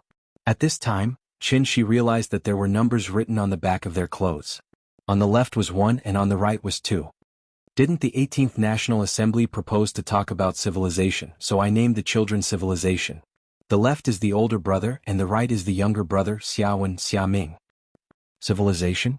Qin Shi pondered for a moment, then said to the little fellow with a smile, "Come on, Nian, introduce yourself to Grandpa." The little guy hugged Qin Shi's neck with one hand and tilted his head to look at the twins. After that, he quickly turned his head and buried his little head in Qin Shi's shoulder. Seeing her like an ostrich, Qin Shi could only say to the old man apologetically, "Sorry, the child is shy. It's okay. My 2 kids used to be afraid of strangers too. I've gotten used to bringing them out for a stroll." After chatting with the old man for a while, Qin Shi suddenly remembered his duty, so he quickly pointed to the price list on the table and said with a smile, "What do you want?" "Vegetarian tea. I have something to do later, so I'll leave after sitting for a while." "All right, please wait a moment." Qin Shi returned to the bar with the little fellow in his arms. Qin Ruoying also noticed the little fellow's strange behavior, so she quickly asked, "What's wrong?" She probably hasn't seen twins before, so she's scared. While talking, Qin Shi handed the little fellow to Qin Ruoying. Hearing this, Qin Ruoying had to take the little fellow from Qin Shi's hands, and then explain to her what twins were. At this time, Qin Shi made a cup of tea for the old man. The waiters were on strike, so only he, the boss, had to do it personally. The little fellow rarely dealt with people of the same age. Now there were 2 of them and they looked exactly the same, so naturally she was scared. After listening to Qin Ruoying's explanation, the little fellow nodded as if he understood something. Tilting her head and thinking for a while, she suddenly pouted and asked, "Mommy, why don't I have a sister who looks exactly the same?" Qin Ruoying was amused by her, so she pinched the tip of her little nose and asked, "You want a sister?" Hearing this, the little fellow immediately nodded, then said with anticipation, "I want a sister. A sister can play with me." You only know how to play." In fact, Qin Ruoying had already guessed why she wanted a sister. It was because she was lonely and there was no one of the same age to play with her. She and Qin Shi had no plans to have a second child for the time being, and distant water could not put out a nearby fire, so the best way now was to bring the little fellow out to interact with people of the same age. Thinking of this, Qin Ruoying carried the little fellow, then walked directly to the twins. Qin Shi placed the teacup in front of the old man, and was about to turn back to the bar when Qin Ruoying brought the little fellow over. The husband and wife had a tacit understanding, and Qin Shi understood her meaning without a word of explanation. Thus, after Qin Shi's introduction, the old man also understood the purpose of Qin Ruoying's visit. Every parent hoped that their children would be able to play with their peers because for children under the age of 6, this was something that would only be beneficial and not detrimental. Seeing that the old man agreed, Qin Ruoying did not stand on ceremony, and directly brought the little fellow to the twins, then smiled at the two children and asked, "Can you let your sister play with you?" After hearing her words, the older brother sitting on the left heard her, and without discussing with his younger brother, he immediately said, "Okay." Then he looked at the old man and asked, "Grandpa, can we play marbles with our sister?" "Go, don't bully her." "No. We won't bully her, we want to protect her." The older brother jumped down from the sofa excitedly, patted his chest and promised. He directly took the little fellow's hand like a little adult and said to the little fellow, "Sister, I'll play with you." "Me too." The younger brother seemed to be afraid that they would miss him, so he immediately squeezed from behind the older brother. Looking at the younger brother, it seemed that he also wanted to hold the little fellow. Thus, Qin Ruoying handed the little fellow's left hand to him. The two brothers were actually more than 2 months older than the little fellow. When the three of them stood together, they were half a head taller than the little fellow. The two brothers took Nian around the hall. After finding an open space in the corner, they immediately squatted on the ground and took out marbles from their pockets. The little fellow had not played with glass marbles yet. Therefore, when she saw the colorful glass marbles, she was immediately attracted by the glass ball with a strange pattern in the middle. The little fellow grabbed a marble and played with it. Seeing this, the older brother immediately said to her, "Sister, we'll teach you how to play." Okay. Children could always play together happily. Qin Ruoying stood beside the three little fellows with a smile, quietly watching them play marbles. The little fellow had not played with people of the same age for a long time, so in the beginning she was a little reserved. But after playing for a while, the little fellow gradually let go of herself, and the range of her movements and laughter became louder and louder.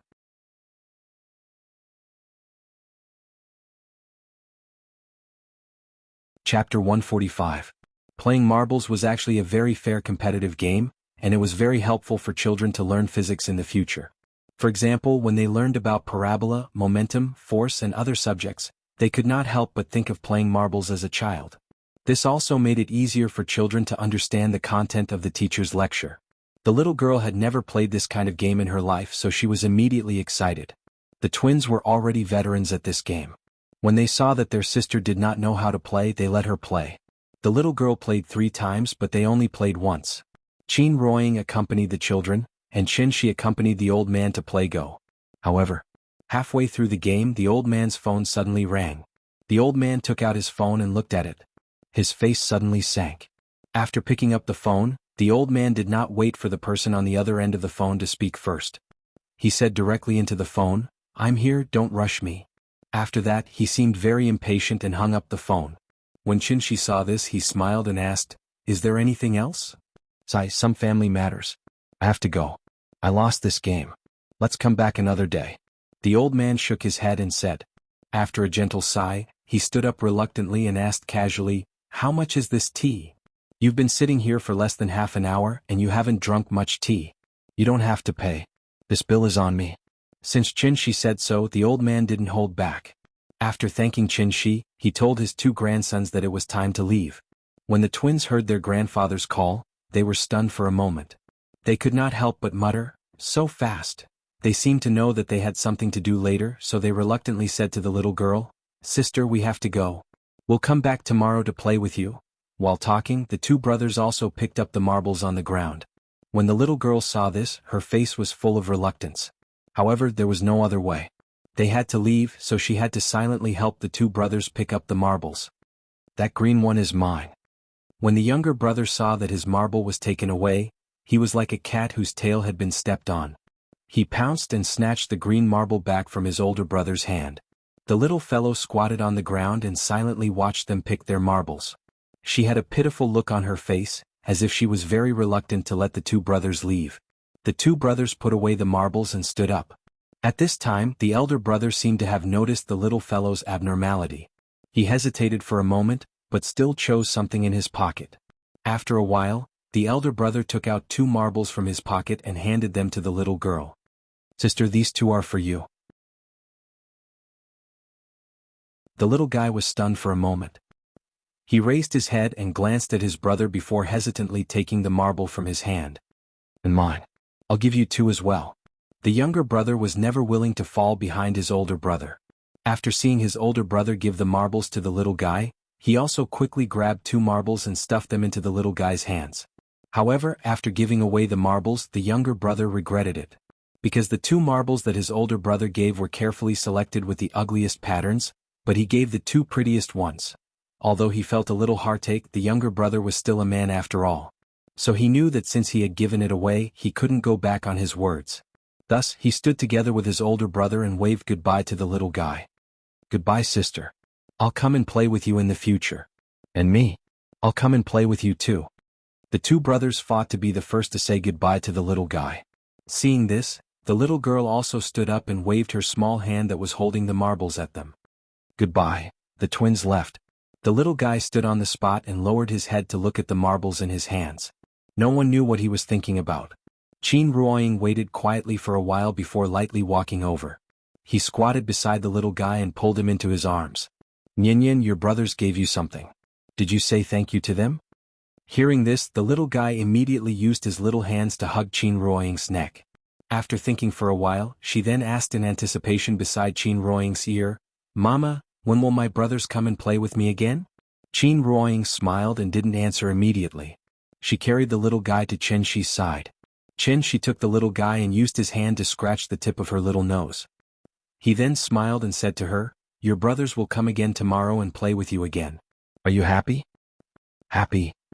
Hearing Chen Shi's words, the little guy finally broke into a smile and happily played with the marbles. Seeing this, the husband and wife both laughed. Twins were really much more fortunate than only children. The next morning, the little guy seemed to still be thinking about the 2 little brothers who looked exactly the same yesterday.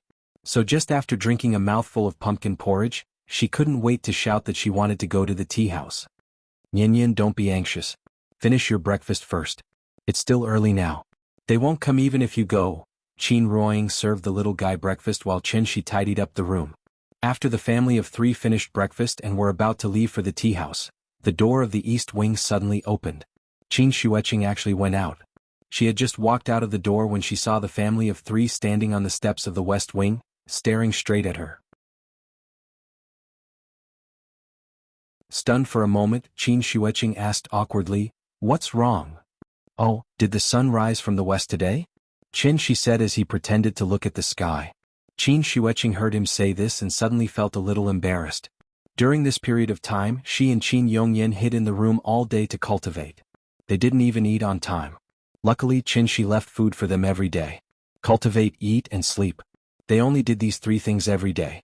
They were simply lazy. Qin Ruoying knew his sister's character very well. He was afraid that Chen Shi's joke would make her angry again, so he asked with a smile, Are you going out? Yes, I just received a call from the leader. There's something I need to deal with. Then be careful.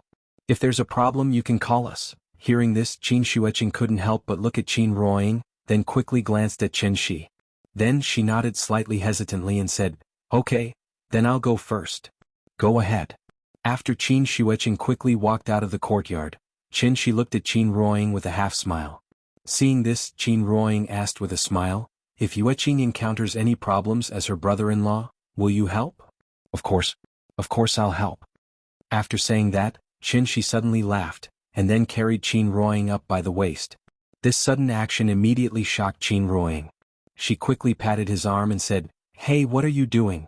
Put me down. Let's go. Lady boss, let's open for business. Chen Shi carried Qin Ruoying by the waist, Qin Ruoying carried the little fellow, and the little fellow carried the big cat.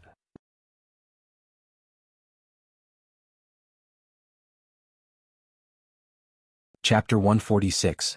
The business of the tea house was not good today, and there were no customers in the morning. The little fellow was lying on the bar, playing with the marbles that the brothers gave her.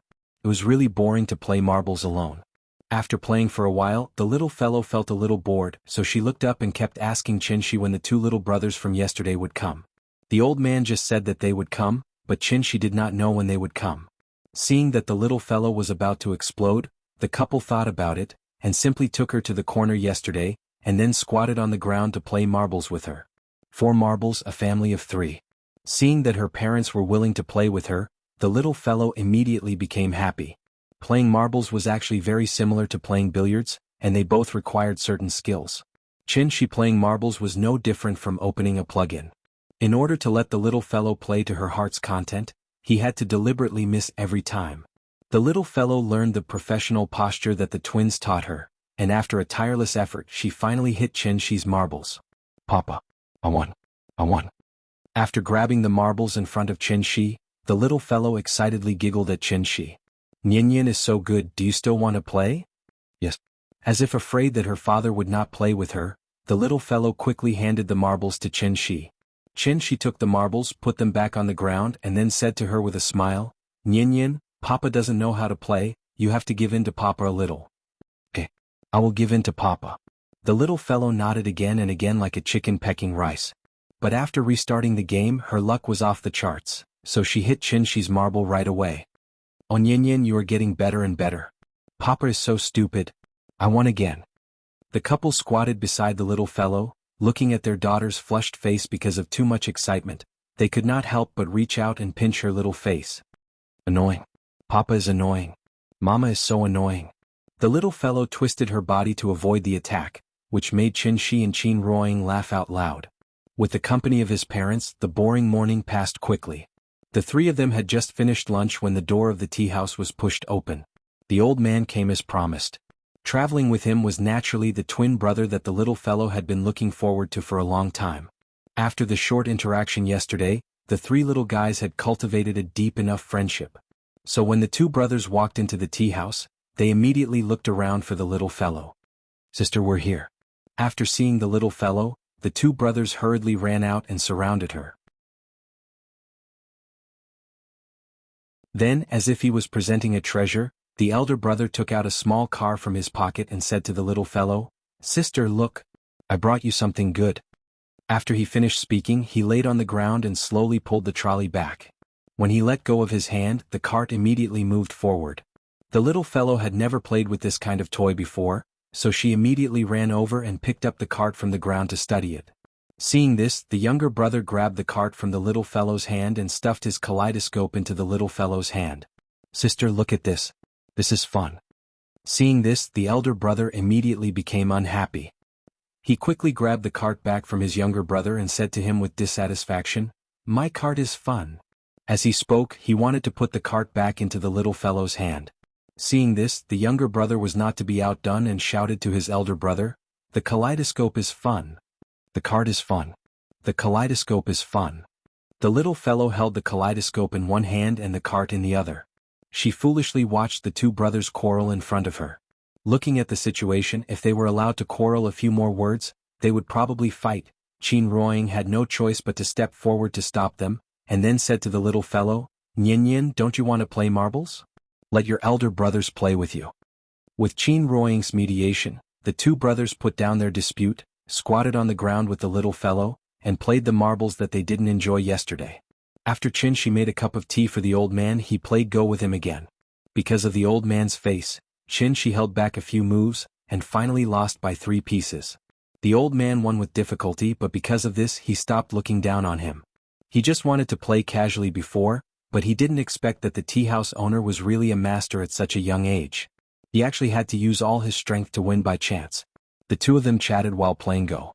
Through chatting they learned that the old man's surname was Gu, and he was already 65 years old this year. He lived in Binhai Alley, which was less than 200 meters away from Dongming Alley. The twins' surname was Xia, but the old man's surname was Gu. Obviously he was their grandfather. Qin casually asked about the old man's family affairs, but he didn't expect the old man to shake his head after listening. He couldn't help but sigh, I don't want to talk about these things." Seeing this, Qin didn't ask more. The two of them continued to play Go. This game of Go was only interesting when the opponent was a match. If the opponent was too strong or too weak, it would be boring after 2 games.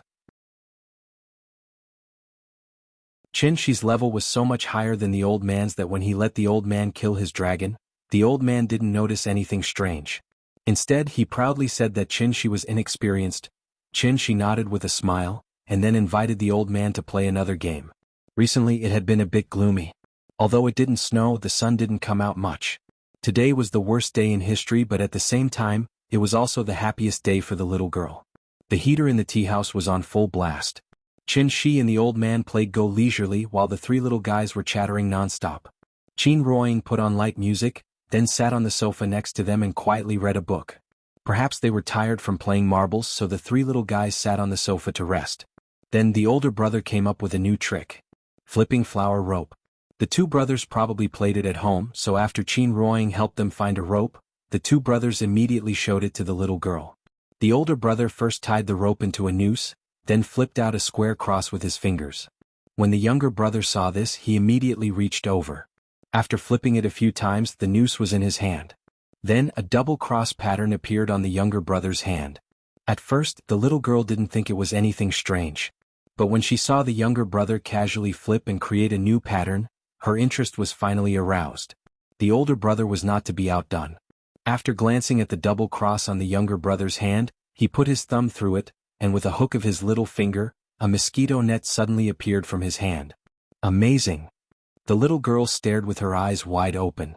She didn't even dare to blink her eyes at their performance. So she immediately looked at the brothers and said with some expectation, "Can you teach me?" Hearing this, the older brother immediately took back his hand, took the rope, and handed it to the little girl. "Sister, come, I'll teach you." However, before the little girl reached out to take it, the younger brother suddenly snatched the rope from the older brother's hand, then held the rope and said to the little girl, "Sister, don't let him teach you." "I'll teach you." "Give it to me." "I'll teach you." "No, I'll teach you." "I'll teach you." "I'll teach you." Seeing this, Qin Ruoying couldn't help shaking her head and laughing.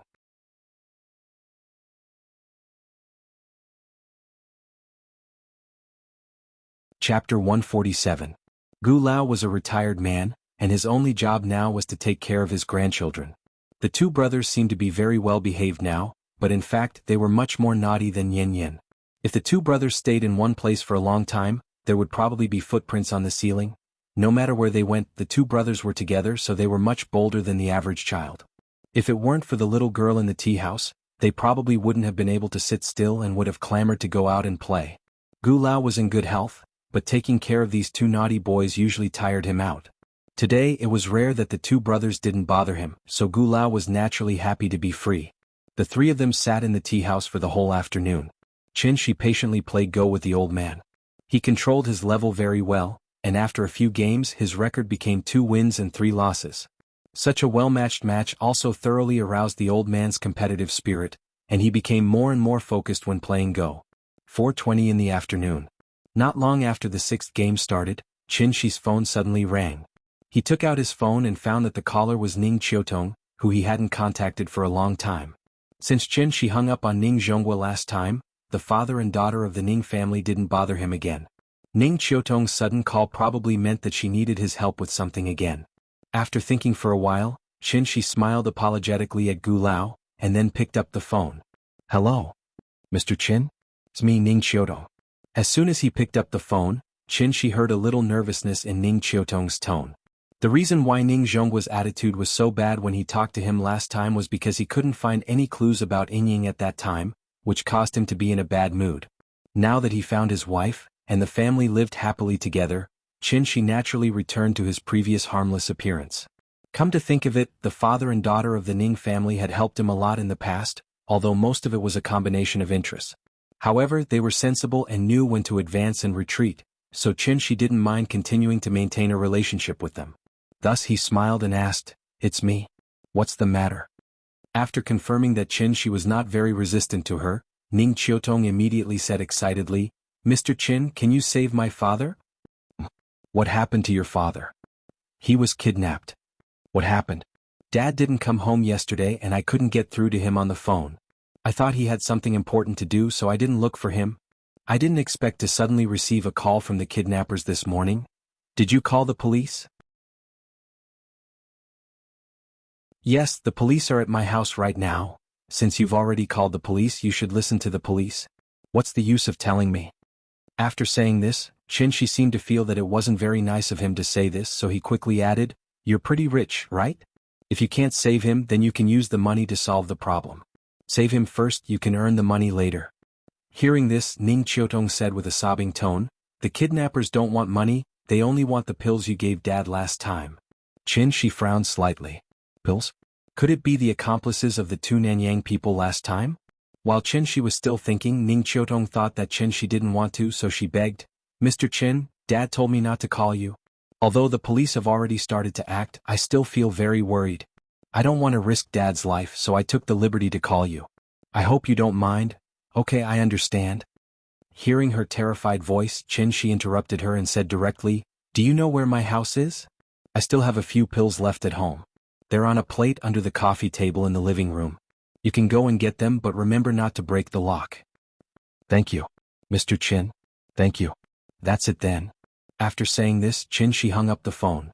At this time, Gu Lao looked at Qin with a slightly surprised look and asked directly, Use the money to solve the problem? Your friend was kidnapped? Qin smiled and shook his head. He casually explained, A friend is in debt outside and the loan sharks came looking for him. His family is worried, so they called me. Hearing this, Gu Lao also shook his head and said emotionally, Why would a normal person deal with loan sharks? Your friend is probably not a decent person. I'll take advantage of my seniority to give you a piece of advice. It's better if you don't deal with this kind of people in the future. Otherwise, one day you might be involved. Qin nodded and said yes. After laughing, he did not continue the topic. Seeing this, Gu Lao did not say anything more. The two continued to play Go, and Qin thought about Ning Zhonggua's incident. He really didn't expect that a mere simplified version of the Foundation elixir would actually involve so many things. After Ning Zhonggua and Su Wei were warned by him last time, they had promised that they would definitely minimize the impact of the pill. However, some fires were easy to ignite but difficult to extinguish. After all, according to the rumors, it was a miracle pill that could change one's fate. Who wouldn't want it? Ning Zhonggua and Su Wei had shot themselves in the foot. Not only did they not make much money, but they also got into trouble because of it. Thinking about it, this was the second time Ning Zhonggua was kidnapped because of the pill. However, this time he was smart. After seeing the tip of the iceberg of Qin's strength, Ning Zhonggua had already made up his mind. No matter what, he would not say anything about Qin. Instead, he insisted that the hidden expert who could refine the miracle pill had already passed away. Ning Qiutong also knew about Qin's existence. However, because of Ning Zhonggua's warning, she hesitated for a long time before finally plucking up the courage to call Qin. The kidnappers only wanted the pill and not the money. However, there were no more pills. Could it be that she had to use a fake pill in exchange for her father's life? What if the other party saw through it? This was a serious matter. Ning Qiutong did not dare to take the risk, so she thought of looking for Qin. Fortunately, Qin was much easier to deal with compared to the kidnappers. After getting Qin's permission, Ning Qiutong hurriedly rushed to the Kangju district, ready to exchange the pill for Ning Zhonggua's life. It was just a simplified version of the energy pill. Qin could have as many as he wanted, so he did not care much. Old Ning's performance this time was not bad. Those few pills were his reward. As for the kidnappers, Qin was not the police. Why would he care so much? Ning Zhonggua was a famous business tycoon in Zhonghai. Since he was kidnapped, the Zhonghai police would naturally do their best to ensure his safety.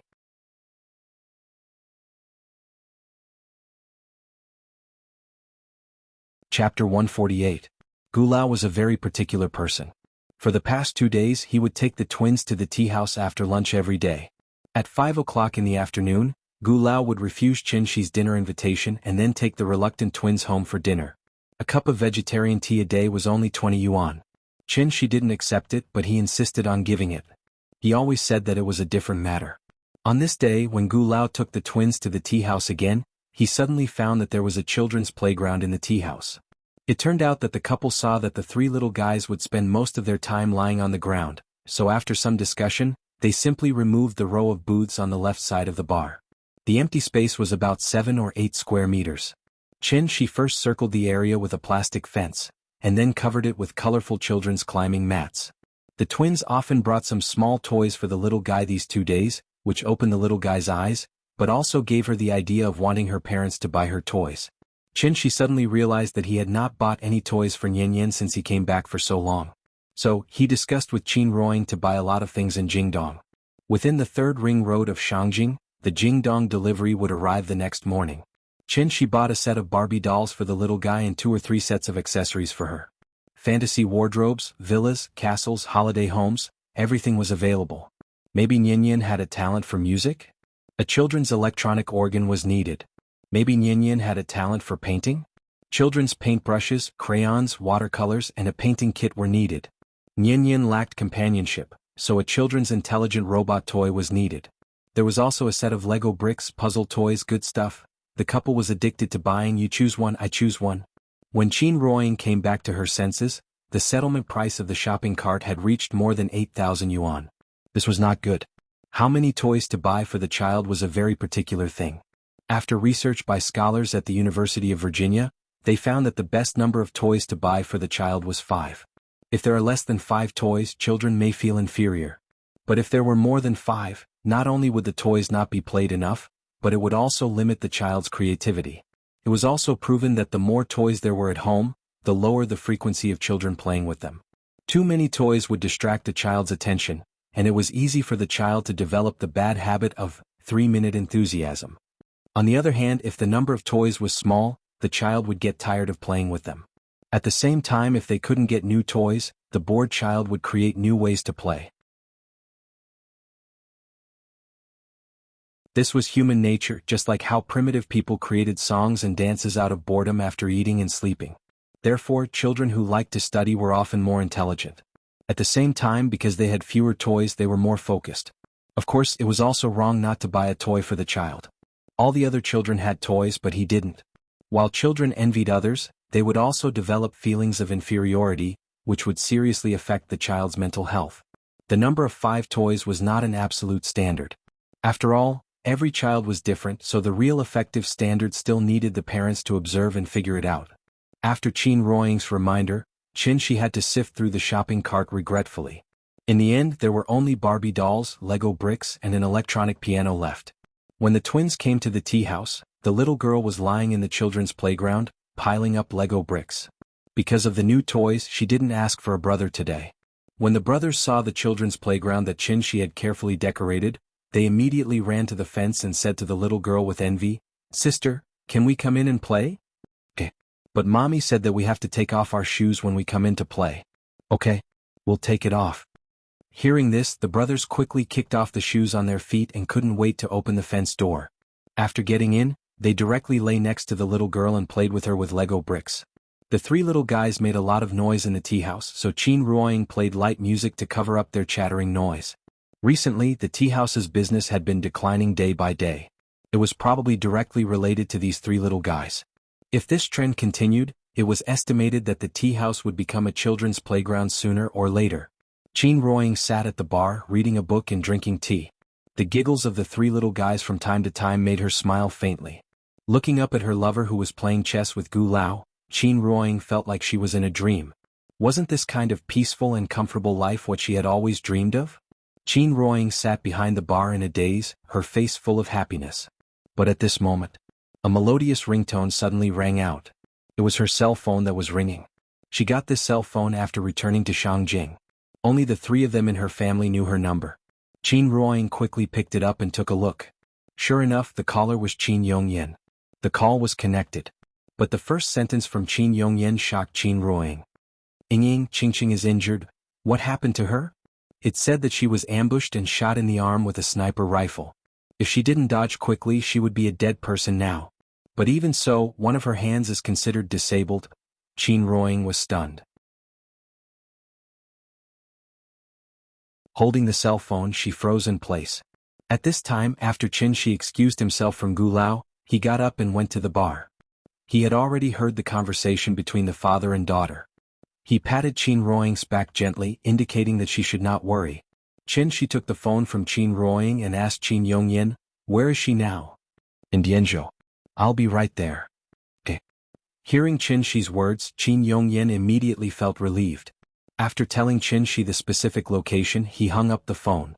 Qin was very clear about his sister-in-law's strength. When she left a few days ago, she had successfully broken through the Alcate state. But unexpectedly, she was lucky enough to survive because of this. The reason why martial arts declined was that human society had completely entered the era of firearms. Even a child as old as Nian could easily kill a martial arts master who had practiced martial arts for many years with a gun. The bullet speed of a sniper rifle was generally about 900 meters per second, and the speed of sound was only 340 meters per second. This speed was 5 times faster than the speed of sound. If Qin Wanqing was still in the transforming strength stage, she wouldn't have been able to dodge this fatal shot. She was indeed lucky.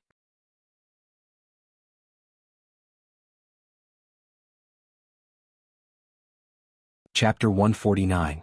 Something had happened to Qin Xueqing. But it was Qin Yongyan who had called to inform them. In other words, Qin Xueqing was probably not out of danger yet. Qin Ruoying only had one sister.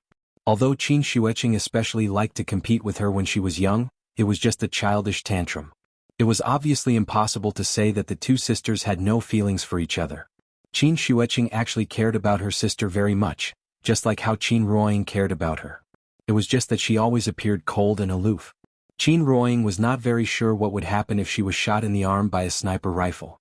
But Qin Yongyan had already said on the phone that one of Qinqing's hands was crippled. She was originally a martial arts fanatic. If one of her hands was really crippled, what kind of blow would it be to her? The more Qin Ruoying thought about it, the more afraid she became. She could not help but hold Qinxi's hand tightly, looking a little frightened. Seeing this, Qinxi gently hugged her into his arms and comforted her softly. "Don't be afraid, I'm here." Qin Ruoying gently leaned her head on Qinxi's chest. After adjusting her emotions, she said softly, "Go and see Qinqing, okay?" Qinxi nodded, then lowered his head and left a kiss on Qin Ruoying's lips. Perhaps because Qinxi was by her side, Qin Ruoying could not help but feel a little more relaxed after their lips parted.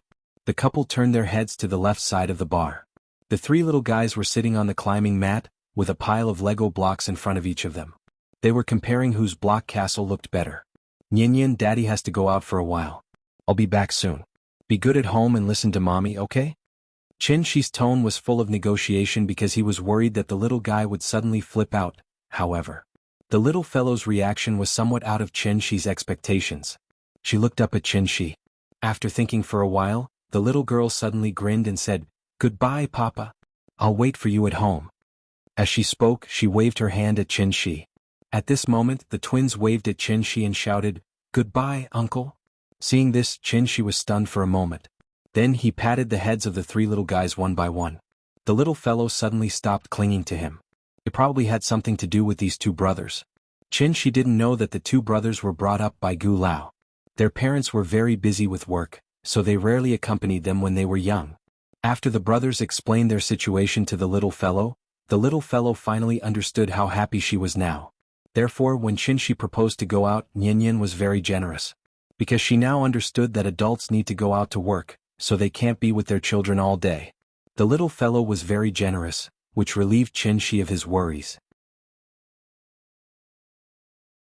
After briefly explaining the situation to Gu Lao, Qin Ruoying followed Qinxi to the courtyard behind the tea house.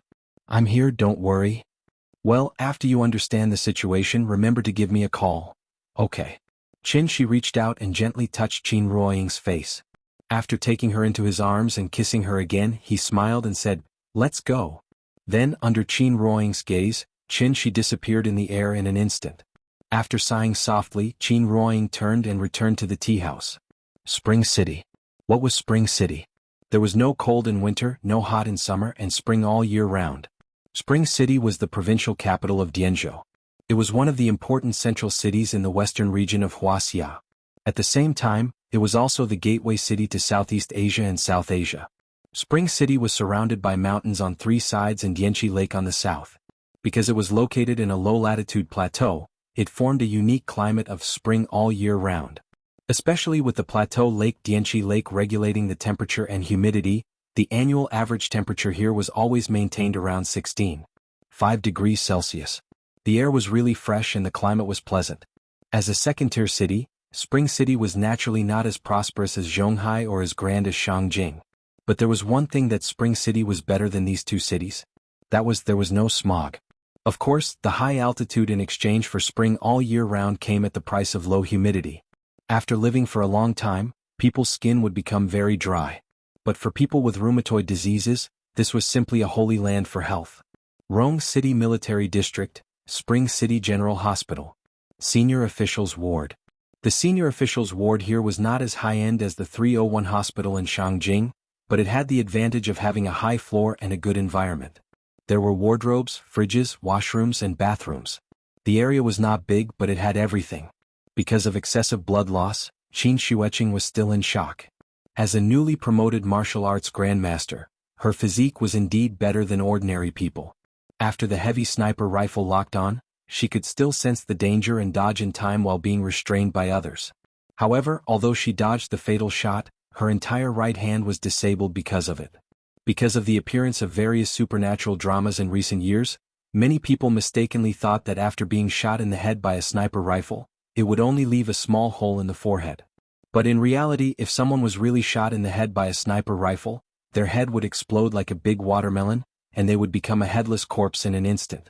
The so-called heavy sniper rifle was actually a 50 anti-material sniper rifle. The main targets of this type of rifle were armored vehicles, airplanes, and fortifications. Its advantages were its long range, high power, and high accuracy. Its disadvantages were that there was usually only one bullet in the magazine, and it took a long time to reload. If one was directly hit by this type of rifle, if one was lucky, it might only break in two. But if one was unlucky, it might be all over the place. There was no way to collect the corpse. Qin Shueqing's arm was broken on the spot. Fortunately, she was not an ordinary person. Otherwise, when her entire arm was broken, her shoulder blade might be pulled and a part of her body would be forcibly torn off. This was the true power of modern weapons. Because of excessive blood loss, Qin Shueqing was still in a coma. A group of people stood outside her ward. They had been waiting here for a whole day and night, but Qin Shueqing still did not wake up. A man who looked to be in his 30s stood up and glanced at Qin Wanqing, who was lying on the hospital bed through the glass window. He seemed to have made a decision as he turned around and walked out with an ashen face. "Third brother. Stop. Where are you going?" Before the man called third brother could take 2 steps, he was pulled back by his companion behind him. He did not say a word and wanted to shake off his companion, but his companion grabbed his arm tightly and did not allow him to leave. The two of them started arguing.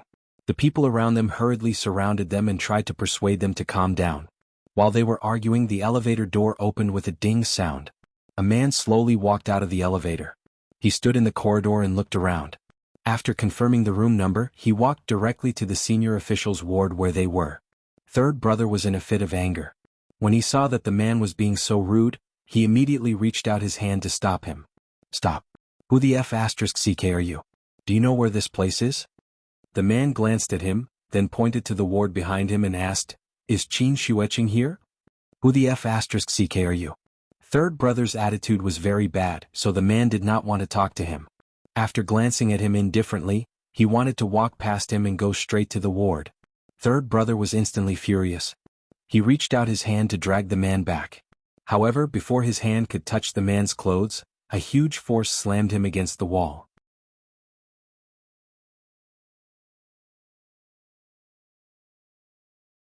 Chapter 150.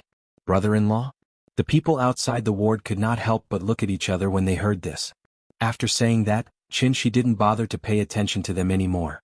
She walked past them and entered the ward. No one dared to stop him. This was because Lao San had been slapped into the wall by him. Just this move alone was enough to intimidate them. Everyone knew their stuff because they knew Lao San's martial arts level very well. He was at the peak of covert strength. He could send a warrior at the peak of covert strength flying with a casual slap. This young man in front of them was at least a Wu Dao Supreme Master. The few people outside the ward pondered over his self-revealing identity for a while and were skeptical about it for the time being. However, Lao San did not believe it. After Qin pushed him back, Lao San immediately took out a pistol from his waist and roared at the others with a red face. "F***ck, you don't even know who this person is. How dare you let him in?" After that, he rushed into the ward aggressively with a gun. In the ward, Qin Shueqing was lying on the bed with a pale face. Seeing his proud sister-in-law suddenly lying on the bed, she could not help but frown slightly. Just as he was about to approach the bed, Lao San rushed in with a gun. "Stop right there. Get out." Before he could finish his words, she had already turned sideways and glared at him. Then he spat out a word coldly. Before Qin Shueqing reached the gang state, she could only let Qin do whatever he wanted to her, let alone Lao San, who had not even reached the peak strength stage. Therefore Qin did not do anything. Lao San's chest suddenly felt like he was hit by a hammer. His whole body immediately flew out. Qin did not hurt him. After he flew out of the ward, he closed the door behind him. Lao Sen's companions outside the door quickly caught him and prevented him from falling to the ground. Seeing this, the companion who had just argued with Old Third could not help but blurt out, "Using qi to control objects, a great grandmaster in the gang state." Hearing this, the expressions of the people outside the door changed drastically. Gang state? So young? Is he really the brother-in-law of the section chief? That should be it. He looks a few years younger than me. I didn't expect him to already be a great grandmaster. A great grandmaster in the gang state was a legendary existence for people who had been practicing martial arts since childhood. Qin Xueqing had just broken through to the Alcade state and had not had time to stabilize her state, so she did not tell them that she had already stepped into the Alcade state. Old Third finally calmed down a lot after being hit by such a heavy blow. When he stood up again with the help of his companions, he didn't try to chase them away. Instead, he squeezed to the glass window and looked at the situation in the room. This was the Chengdu Military Region's Spring City General Hospital. No matter how bold those Nanyang monkeys were, it was unlikely that they would come here to cause trouble. The reason YOL-3 stopped Chen Shi from entering was because he was in a bad mood. He wanted to vent his anger on someone, but he did not expect to bump into an iron plate. At this time, Chen Shi was already standing next to Qin Xueqing. He lifted a corner of Qin Xueqing's blanket and looked at her empty sleeve with a frown. Then he gently placed his right hand on Qin Xueqing's forehead. 3 seconds later, Chen Shi slowly withdrew his right hand, and Qin Xueqing slowly woke up. The section chief is awake. Damn. That's awesome. Let's go in and have a look. They pushed and shoved outside the door, but they found that they could not get in. The door seemed to be locked from the inside. Qin Xueqing's head shook left and right, followed by a painful groan. Her long eyelashes trembled slightly. Perhaps it was because the light was too dazzling, so Qin Xueqing frowned and took a while to adjust to it. Then she slowly opened her eyes. After all, she was a great master in the gang state, and her body was much stronger than ordinary people. After a short period of adjustment, Qin Xueqing used her left hand to support herself to sit up. The ward was filled with the faint smell of disinfectant. This was the 13th floor, and the bright morning sun shone into the room through the window. In a trance, Qin Xueqing vaguely remembered that she had a very long dream. That dream was too long. So when she woke up, she felt as if she had gone from a cold winter full of snow to a warm spring full of the fragrance of flowers. Sensing that there was someone beside her, Qin Xueqing turned to look at the figure and was slightly stunned. After a long while, she asked in a hoarse voice, "Why are you here? Where is this?" "Spring City Military Hospital." "Hospital?" Qin Xueqing muttered. Immediately after, she seemed to have thought of something and hurriedly turned her head to look at her right arm. Sure enough, the empty sleeve was swaying slightly. The memory before she fainted flashed in her mind like a slideshow. She remembered. She, who had already stepped into the gang state, was like a real god in front of those Nanyang monkeys, and they were forced to retreat. She even remembered the despair on those Nanyang people's faces. The leader of those Nanyang people was also a martial arts master. When she fought with them, they pretended to be defeated and lured her to chase after them. As a martial artist, Qin Xueqing had her own confidence and pride. So she subconsciously thought that every martial arts master should have their own pride. She really didn't expect that the other party had already arranged a sniper and was just waiting for her to take the bait. Qin Xueqing's hard work during this period of time was not wasted. Although Chen Shi didn't teach her any spells after being shot, she still relied on her instincts and decisively released all of the true essence in her body to force the enemy back. She also fought for a chance of survival for herself, holding on until reinforcements arrived. She survived, and her broken arm was brought back by her companions. But unfortunately, she was shot in the upper arm, and the bullet immediately turned her upper arm into minced meat. With this degree of injury, there was no way to perform a limb replantation surgery, so the doctor could only amputate her arm. Now that she lost her right arm, she was considered a disabled person, right? Not to mention that she was also a martial arts master. Even if an ordinary person suddenly became disabled, they probably wouldn't be able to accept this fact in a short period of time. A one-armed knife, that was a scene that only appeared in movies and TV series. If a martial artist didn't even have a complete body, how could they talk about martial arts? Although she could defeat a normal neutralizing master with one hand, what if the other party was in the same realm as her? Thinking of this, Qin Xueqing's face couldn't help but darken. She seemed to have lost her luster. Because she had lost too much blood, her face was a little pale, and her lips were slightly chapped. It seemed that she didn't want Qin to see her weak and helpless appearance. After a trace of pain flashed across Qin Shuiqing's face, she acted as usual and said coldly, "You go back first. I want to rest for a while." After saying this, she lay back on the bed. Qin stood to her left. After lying down, she found that Qin was still looking at her, so she turned to her right. Her right arm was already missing. With her body pressed down, the wound suddenly burst open, and blood instantly seeped out of the gauze. Qin Shuiqing let out a soft groan. Then she used her left hand to grab the quilt and pull it up, covering her head with it. "I want to sleep. Please leave." Qin Shuiqing hid under the quilt and said in a muffled voice. But at the same time, 2 streams of hot tears quietly fell from his eyes. She turned sideways, stretched her head forward, and tried to wipe the tears on her face with the quilt. She didn't want anyone to see her like this. She was Qin Shuiqing, a martial arts great master who had stepped into the gang state before the age of 30. She stood aside, quietly looking at his sister-in-law who was hiding under the quilt and quietly crying. He couldn't help but sigh slightly. After all, she was just a little woman. After sighing, Qin made a new move. However, this move was a little rough. Because he directly lifted Qin Shuiqing's quilt. Qin Shuiqing was lying on the bed. It seemed that she didn't expect that Qin would dare to lift her quilt, so she was stunned on the spot. After the quilt fell to the ground, Qin Shuiqing came to her senses. "What are you doing? Are you trying to mock me? Or are you pitying me?" She sat up and roared at Qin, but there was still a trace of tears on her face that hadn't dried yet. Qin didn't say anything. The two of them looked at each other silently. Qin Shuiqing didn't see sarcasm or pity in Qin's eyes, but calmness. It was as calm as a lake deep in the mountains without any emotion. Qin saw despair and pain in Qin Shuiqing's eyes. This broken arm made her finally understand what despair was. After a long time, Qin finally broke the silence.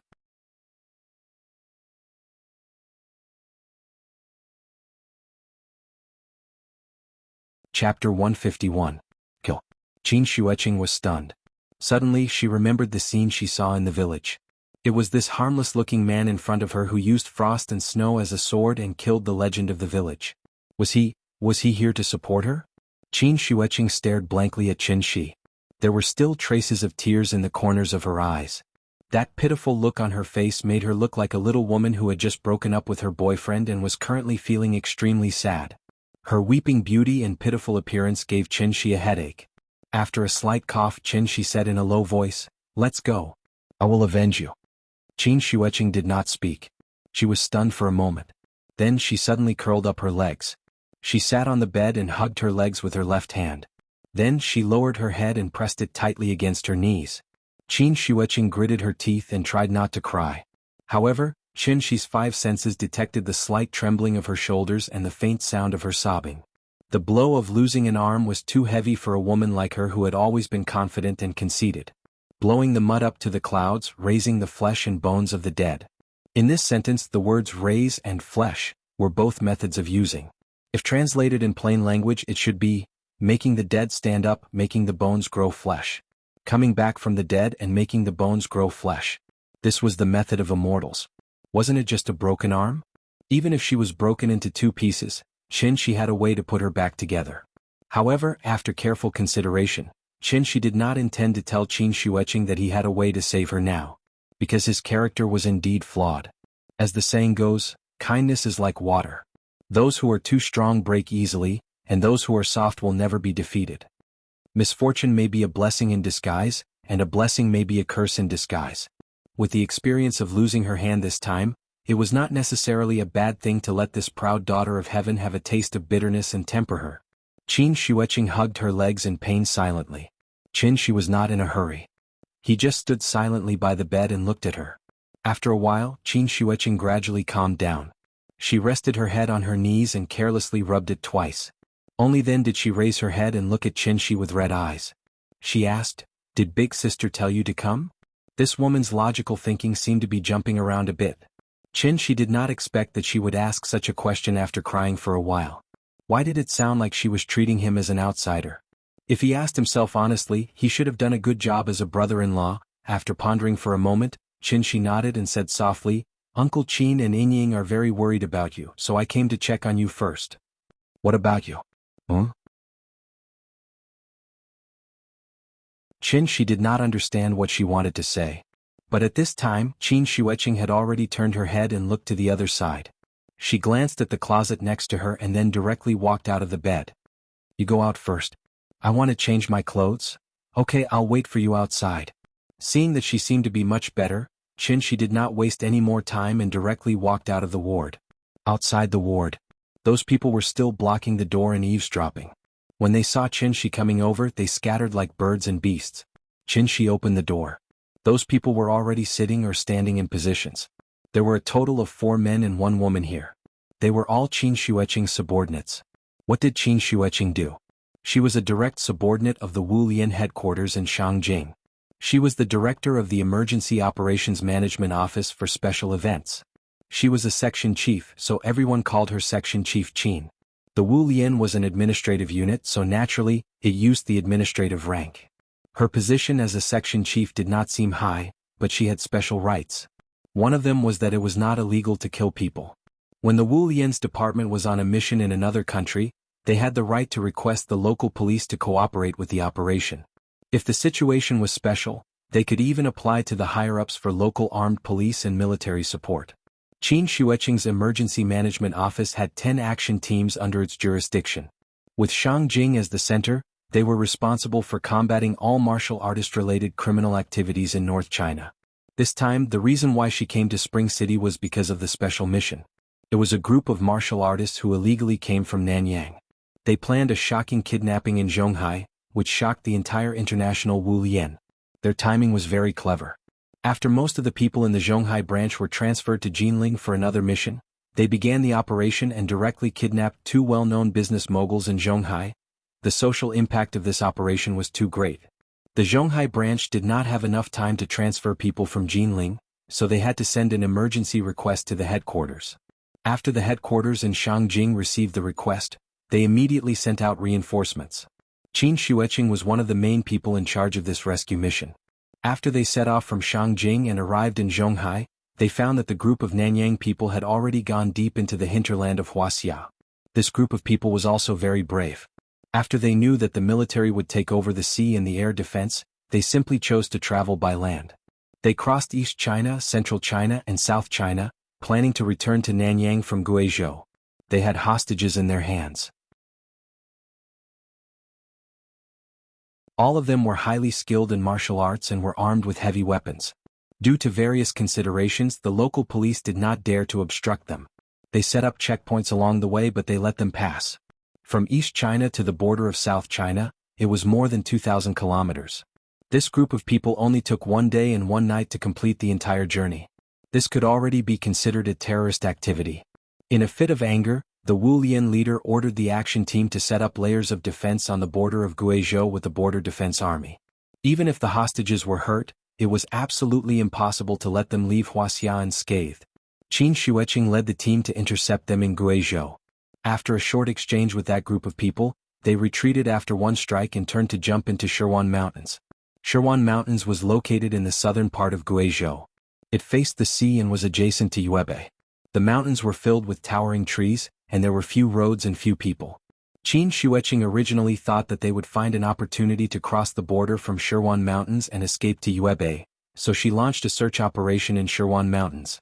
She did not know that this group of people did not intend to leave through Shirwan Mountains at all. Instead, they turned again and went directly to Dianzhou. With the obstruction of Shirwan Mountains, they successfully shook off the Border Defense Army. However, the weakest under Qin Shueqing's command was at the middle stage of concealing strength. How could she let them escape under her nose? Therefore, she immediately followed them and chased them all the way. Finally, on the border of Dianzhou, Qin Shueqing stopped this group of people again. This time, the other party finally started a direct confrontation with them. Qin Shueqing did not dare to use heavy weapons, but the other party was not polite at all. They carried rocket launchers on their shoulders and only fired them in places where there were many people. They seemed to be escaping from the beginning to the end, but in fact, all of the Wulian's actions were within the expectations of this group of people. Their destination was Dianzhou. After Qin Shueqing was injured, the emergency department suddenly lost its backbone. Without the obstruction of the martial arts masters, this group of people rushed across the border.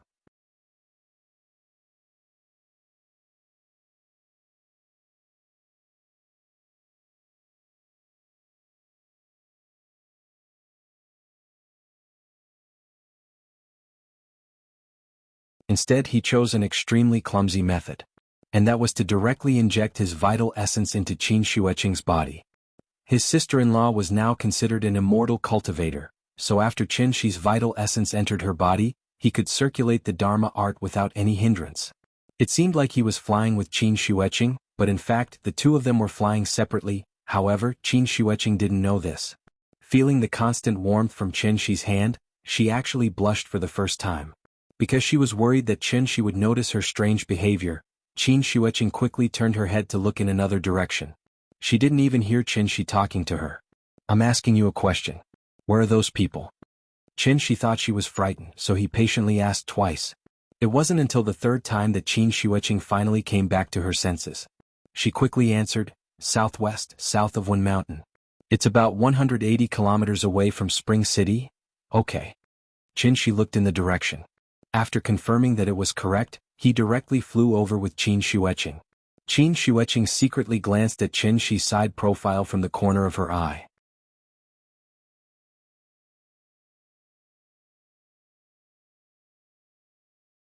Chapter 153. Wenshan County in Dianzhou was a very strange place.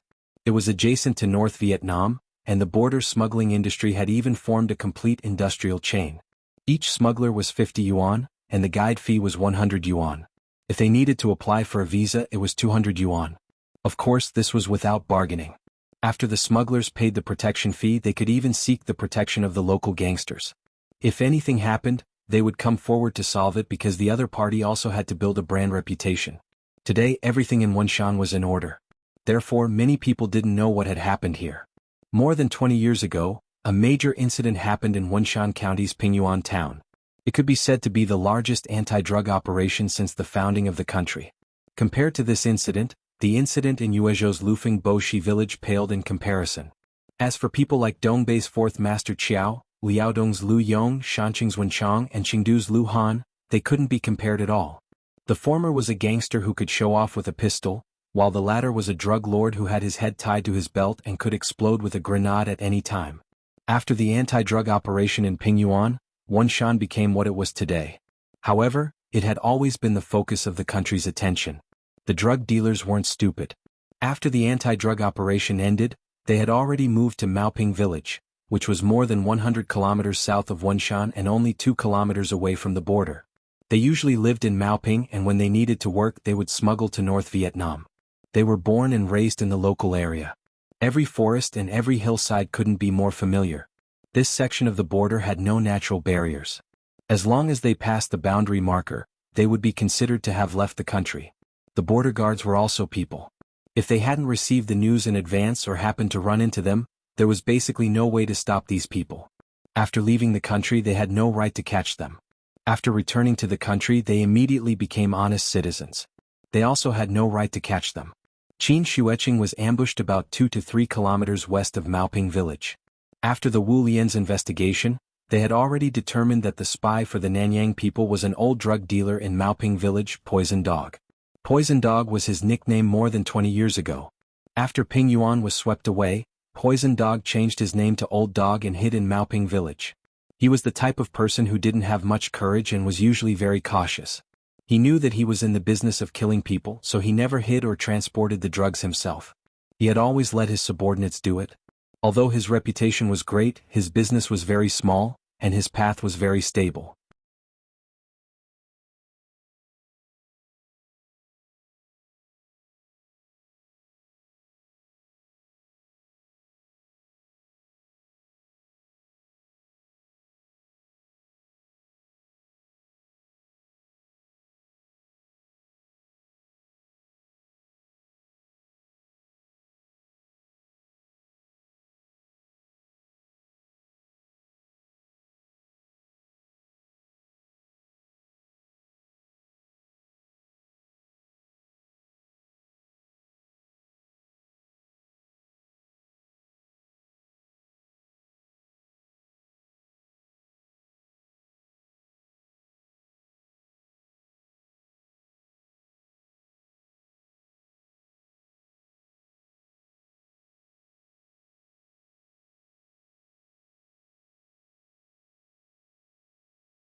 But at this time, Qin Shi picked up a leaf and suddenly threw it at the sentinel on the left.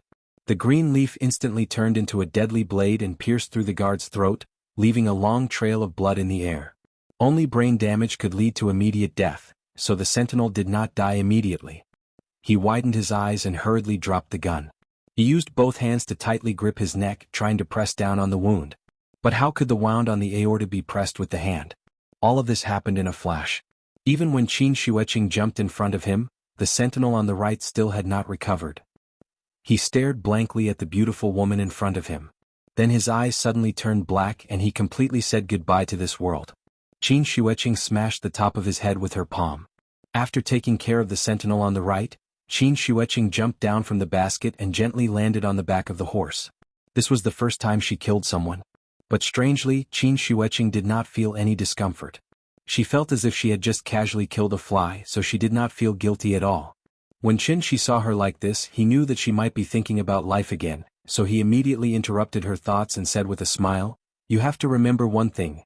Anyone who points a gun at you, regardless of gender or age, deserves to die." Because he was afraid that she did not understand, Qin Shi added, "When a normal person gets a gun, their first reaction is to hesitate. So those who get a gun and are ready to shoot must have killed before or are mentally prepared to kill. If you hesitate, then after he pulls the trigger, the one who will die will be you." Qin Shueqing frowned and thought for a while. Then she said with some discomfort, "I understand." After saying that, she clamped her legs together and rode forward on her horse. Seeing this, Qin Shi could only helplessly shrug. He guessed that his sister-in-law did not listen to him. It was about good and evil, killing and forgiveness. Qin Shi actually agreed with this saying, "Forgiving them is God's business. I am only responsible for sending them to see God." Maymon's territory was very large. After passing the sentry post, the two saw large areas of poppy fields. Just like the rape fields next to the highway. When spring came, there was an endless sea of golden flowers on both sides of the highway. But here the rape flowers turned into poppy flowers. The sea of golden flowers also turned into an endless sea of blood-red flowers. The two rode on the horse and walked on the dirt path in the field. Most of the flower farmers were women. When they saw them, they all stopped what they were doing and stood up to look at the two strangers who came out of nowhere. Now that everything was humanized, the treatment of flower farmers was much better than before.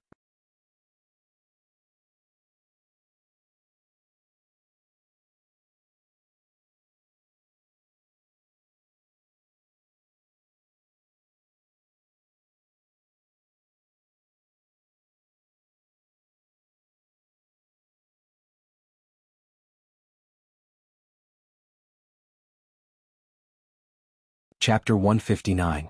After entering the gate of the base, the horse stopped. It kept snorting as though it did not like the smell of the place. When the drug lords heard the commotion, they ran out with guns in hand. Thus, they did not wear any protective equipment. The purpose of bulletproof vests and helmets was not to stop bullets. With the exception of the super-heavy helmets used for explosive disposal, there was no other helmet in the world that could stop a rifle bullet. Even if he was lucky enough to block the bullet, his ribs would be broken if the bullet hit him, and his neck would be broken if the bullet hit him. This was equivalent to the full power attack of a martial arts expert. Thus, the real purpose of the protective equipment was to stop the debris and rubble produced by the explosion on the battlefield. Because the 200 to 300 people were standing too close to each other, the 3 rockets exploded right in the middle of the hornet's nest. Some of the people who were standing further away were also injured by the rubble from the rocket launcher. As for those who were blessed by God and did not suffer any injuries, they were also stunned by the powerful explosion. They fell to the ground and were unable to get up. The rocket launcher was much more powerful than the bullets. Broken limbs littered the ground and blood continuously flowed into the crater created by the rocket launcher. In just a short while, a shallow pool of blood had already formed. Because the scene was too bloody, Qin Shi immediately displayed his good habit. That was to clean up the battlefield. Regardless of whether they were dead or not, he would go up and burn them all to ashes. Massacre? Bloody? Cruel? No, this was purification. In terms of brutality, if terrorists were ranked first, then drug lords would definitely be ranked second. Thus, forgiving them was God's job. Qin Shi was only responsible for sending them to see God. 200 to 300 people were instantly engulfed by the fire. Qin Shueqing glanced at the scene and walked out from the outpost. Then, she stood beside Qin Shi with a complicated expression. Qin Shi picked up a gun from the ground. Caliber. the first small-caliber rifle to be officially listed in the world. It was used on a large scale during the Vietnam War. Now it had been completely retired and replaced by the M16A2. The old version had become a civilian rifle in North America and Europe. He had played Counter-Strike before, but he had never played with a real gun. So, after getting the gun, he studied it carefully. In the end, he didn't forget to take out the magazine and take a look.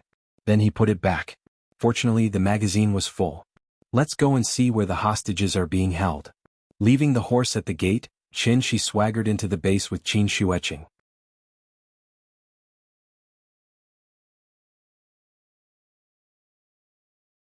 The black barrel trembled slightly. The child seemed to be very afraid. Seeing this, Qin Shuecheng could not help but be stunned. But in the moment when she was distracted, the child suddenly opened fire. Da-da-da. The muzzle of the gun spat out tongues of fire. There was no fear on the child's face. There was only excitement and fanaticism. The recoil of the AK-47 was well known. However, because the child had been practicing for a long time, his hands were very steady. He stood on the stairs on the second floor as if he had gone crazy. He laughed wildly as he sprayed bullets downwards. The bullets swept the table, the windows, the furniture, and instantly tore everything into pieces. The 30 bullets were quickly used up. When the child put down the gun and looked at his masterpiece proudly, he suddenly realized that although it was a mess downstairs, the two people stood there without moving at all. After sighing softly, Qin Shi turned his head and said to Qin Shuecheng helplessly, "The bullets fired from the gun of a 14-year-old child are as deadly as the bullets fired from the gun of a 40-year-old man, maybe even more deadly." Qin Shuecheng heard this sentence before. It was from the King of War. However, when this scene happened in front of her eyes, she couldn't help but feel very complicated.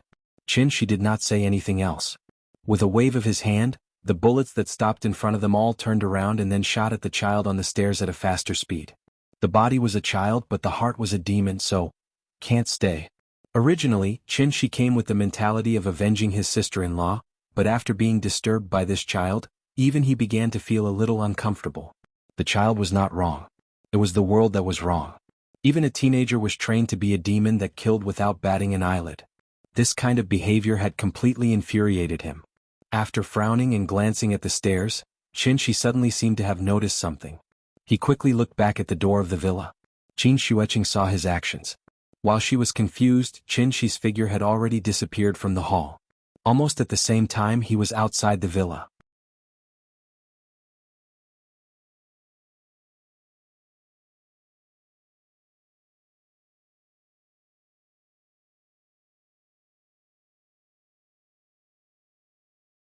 After the dust flew everywhere, a pitch-black hole was revealed from the bottom of the soil. It was an entrance about 5 meters long and 3 meters high.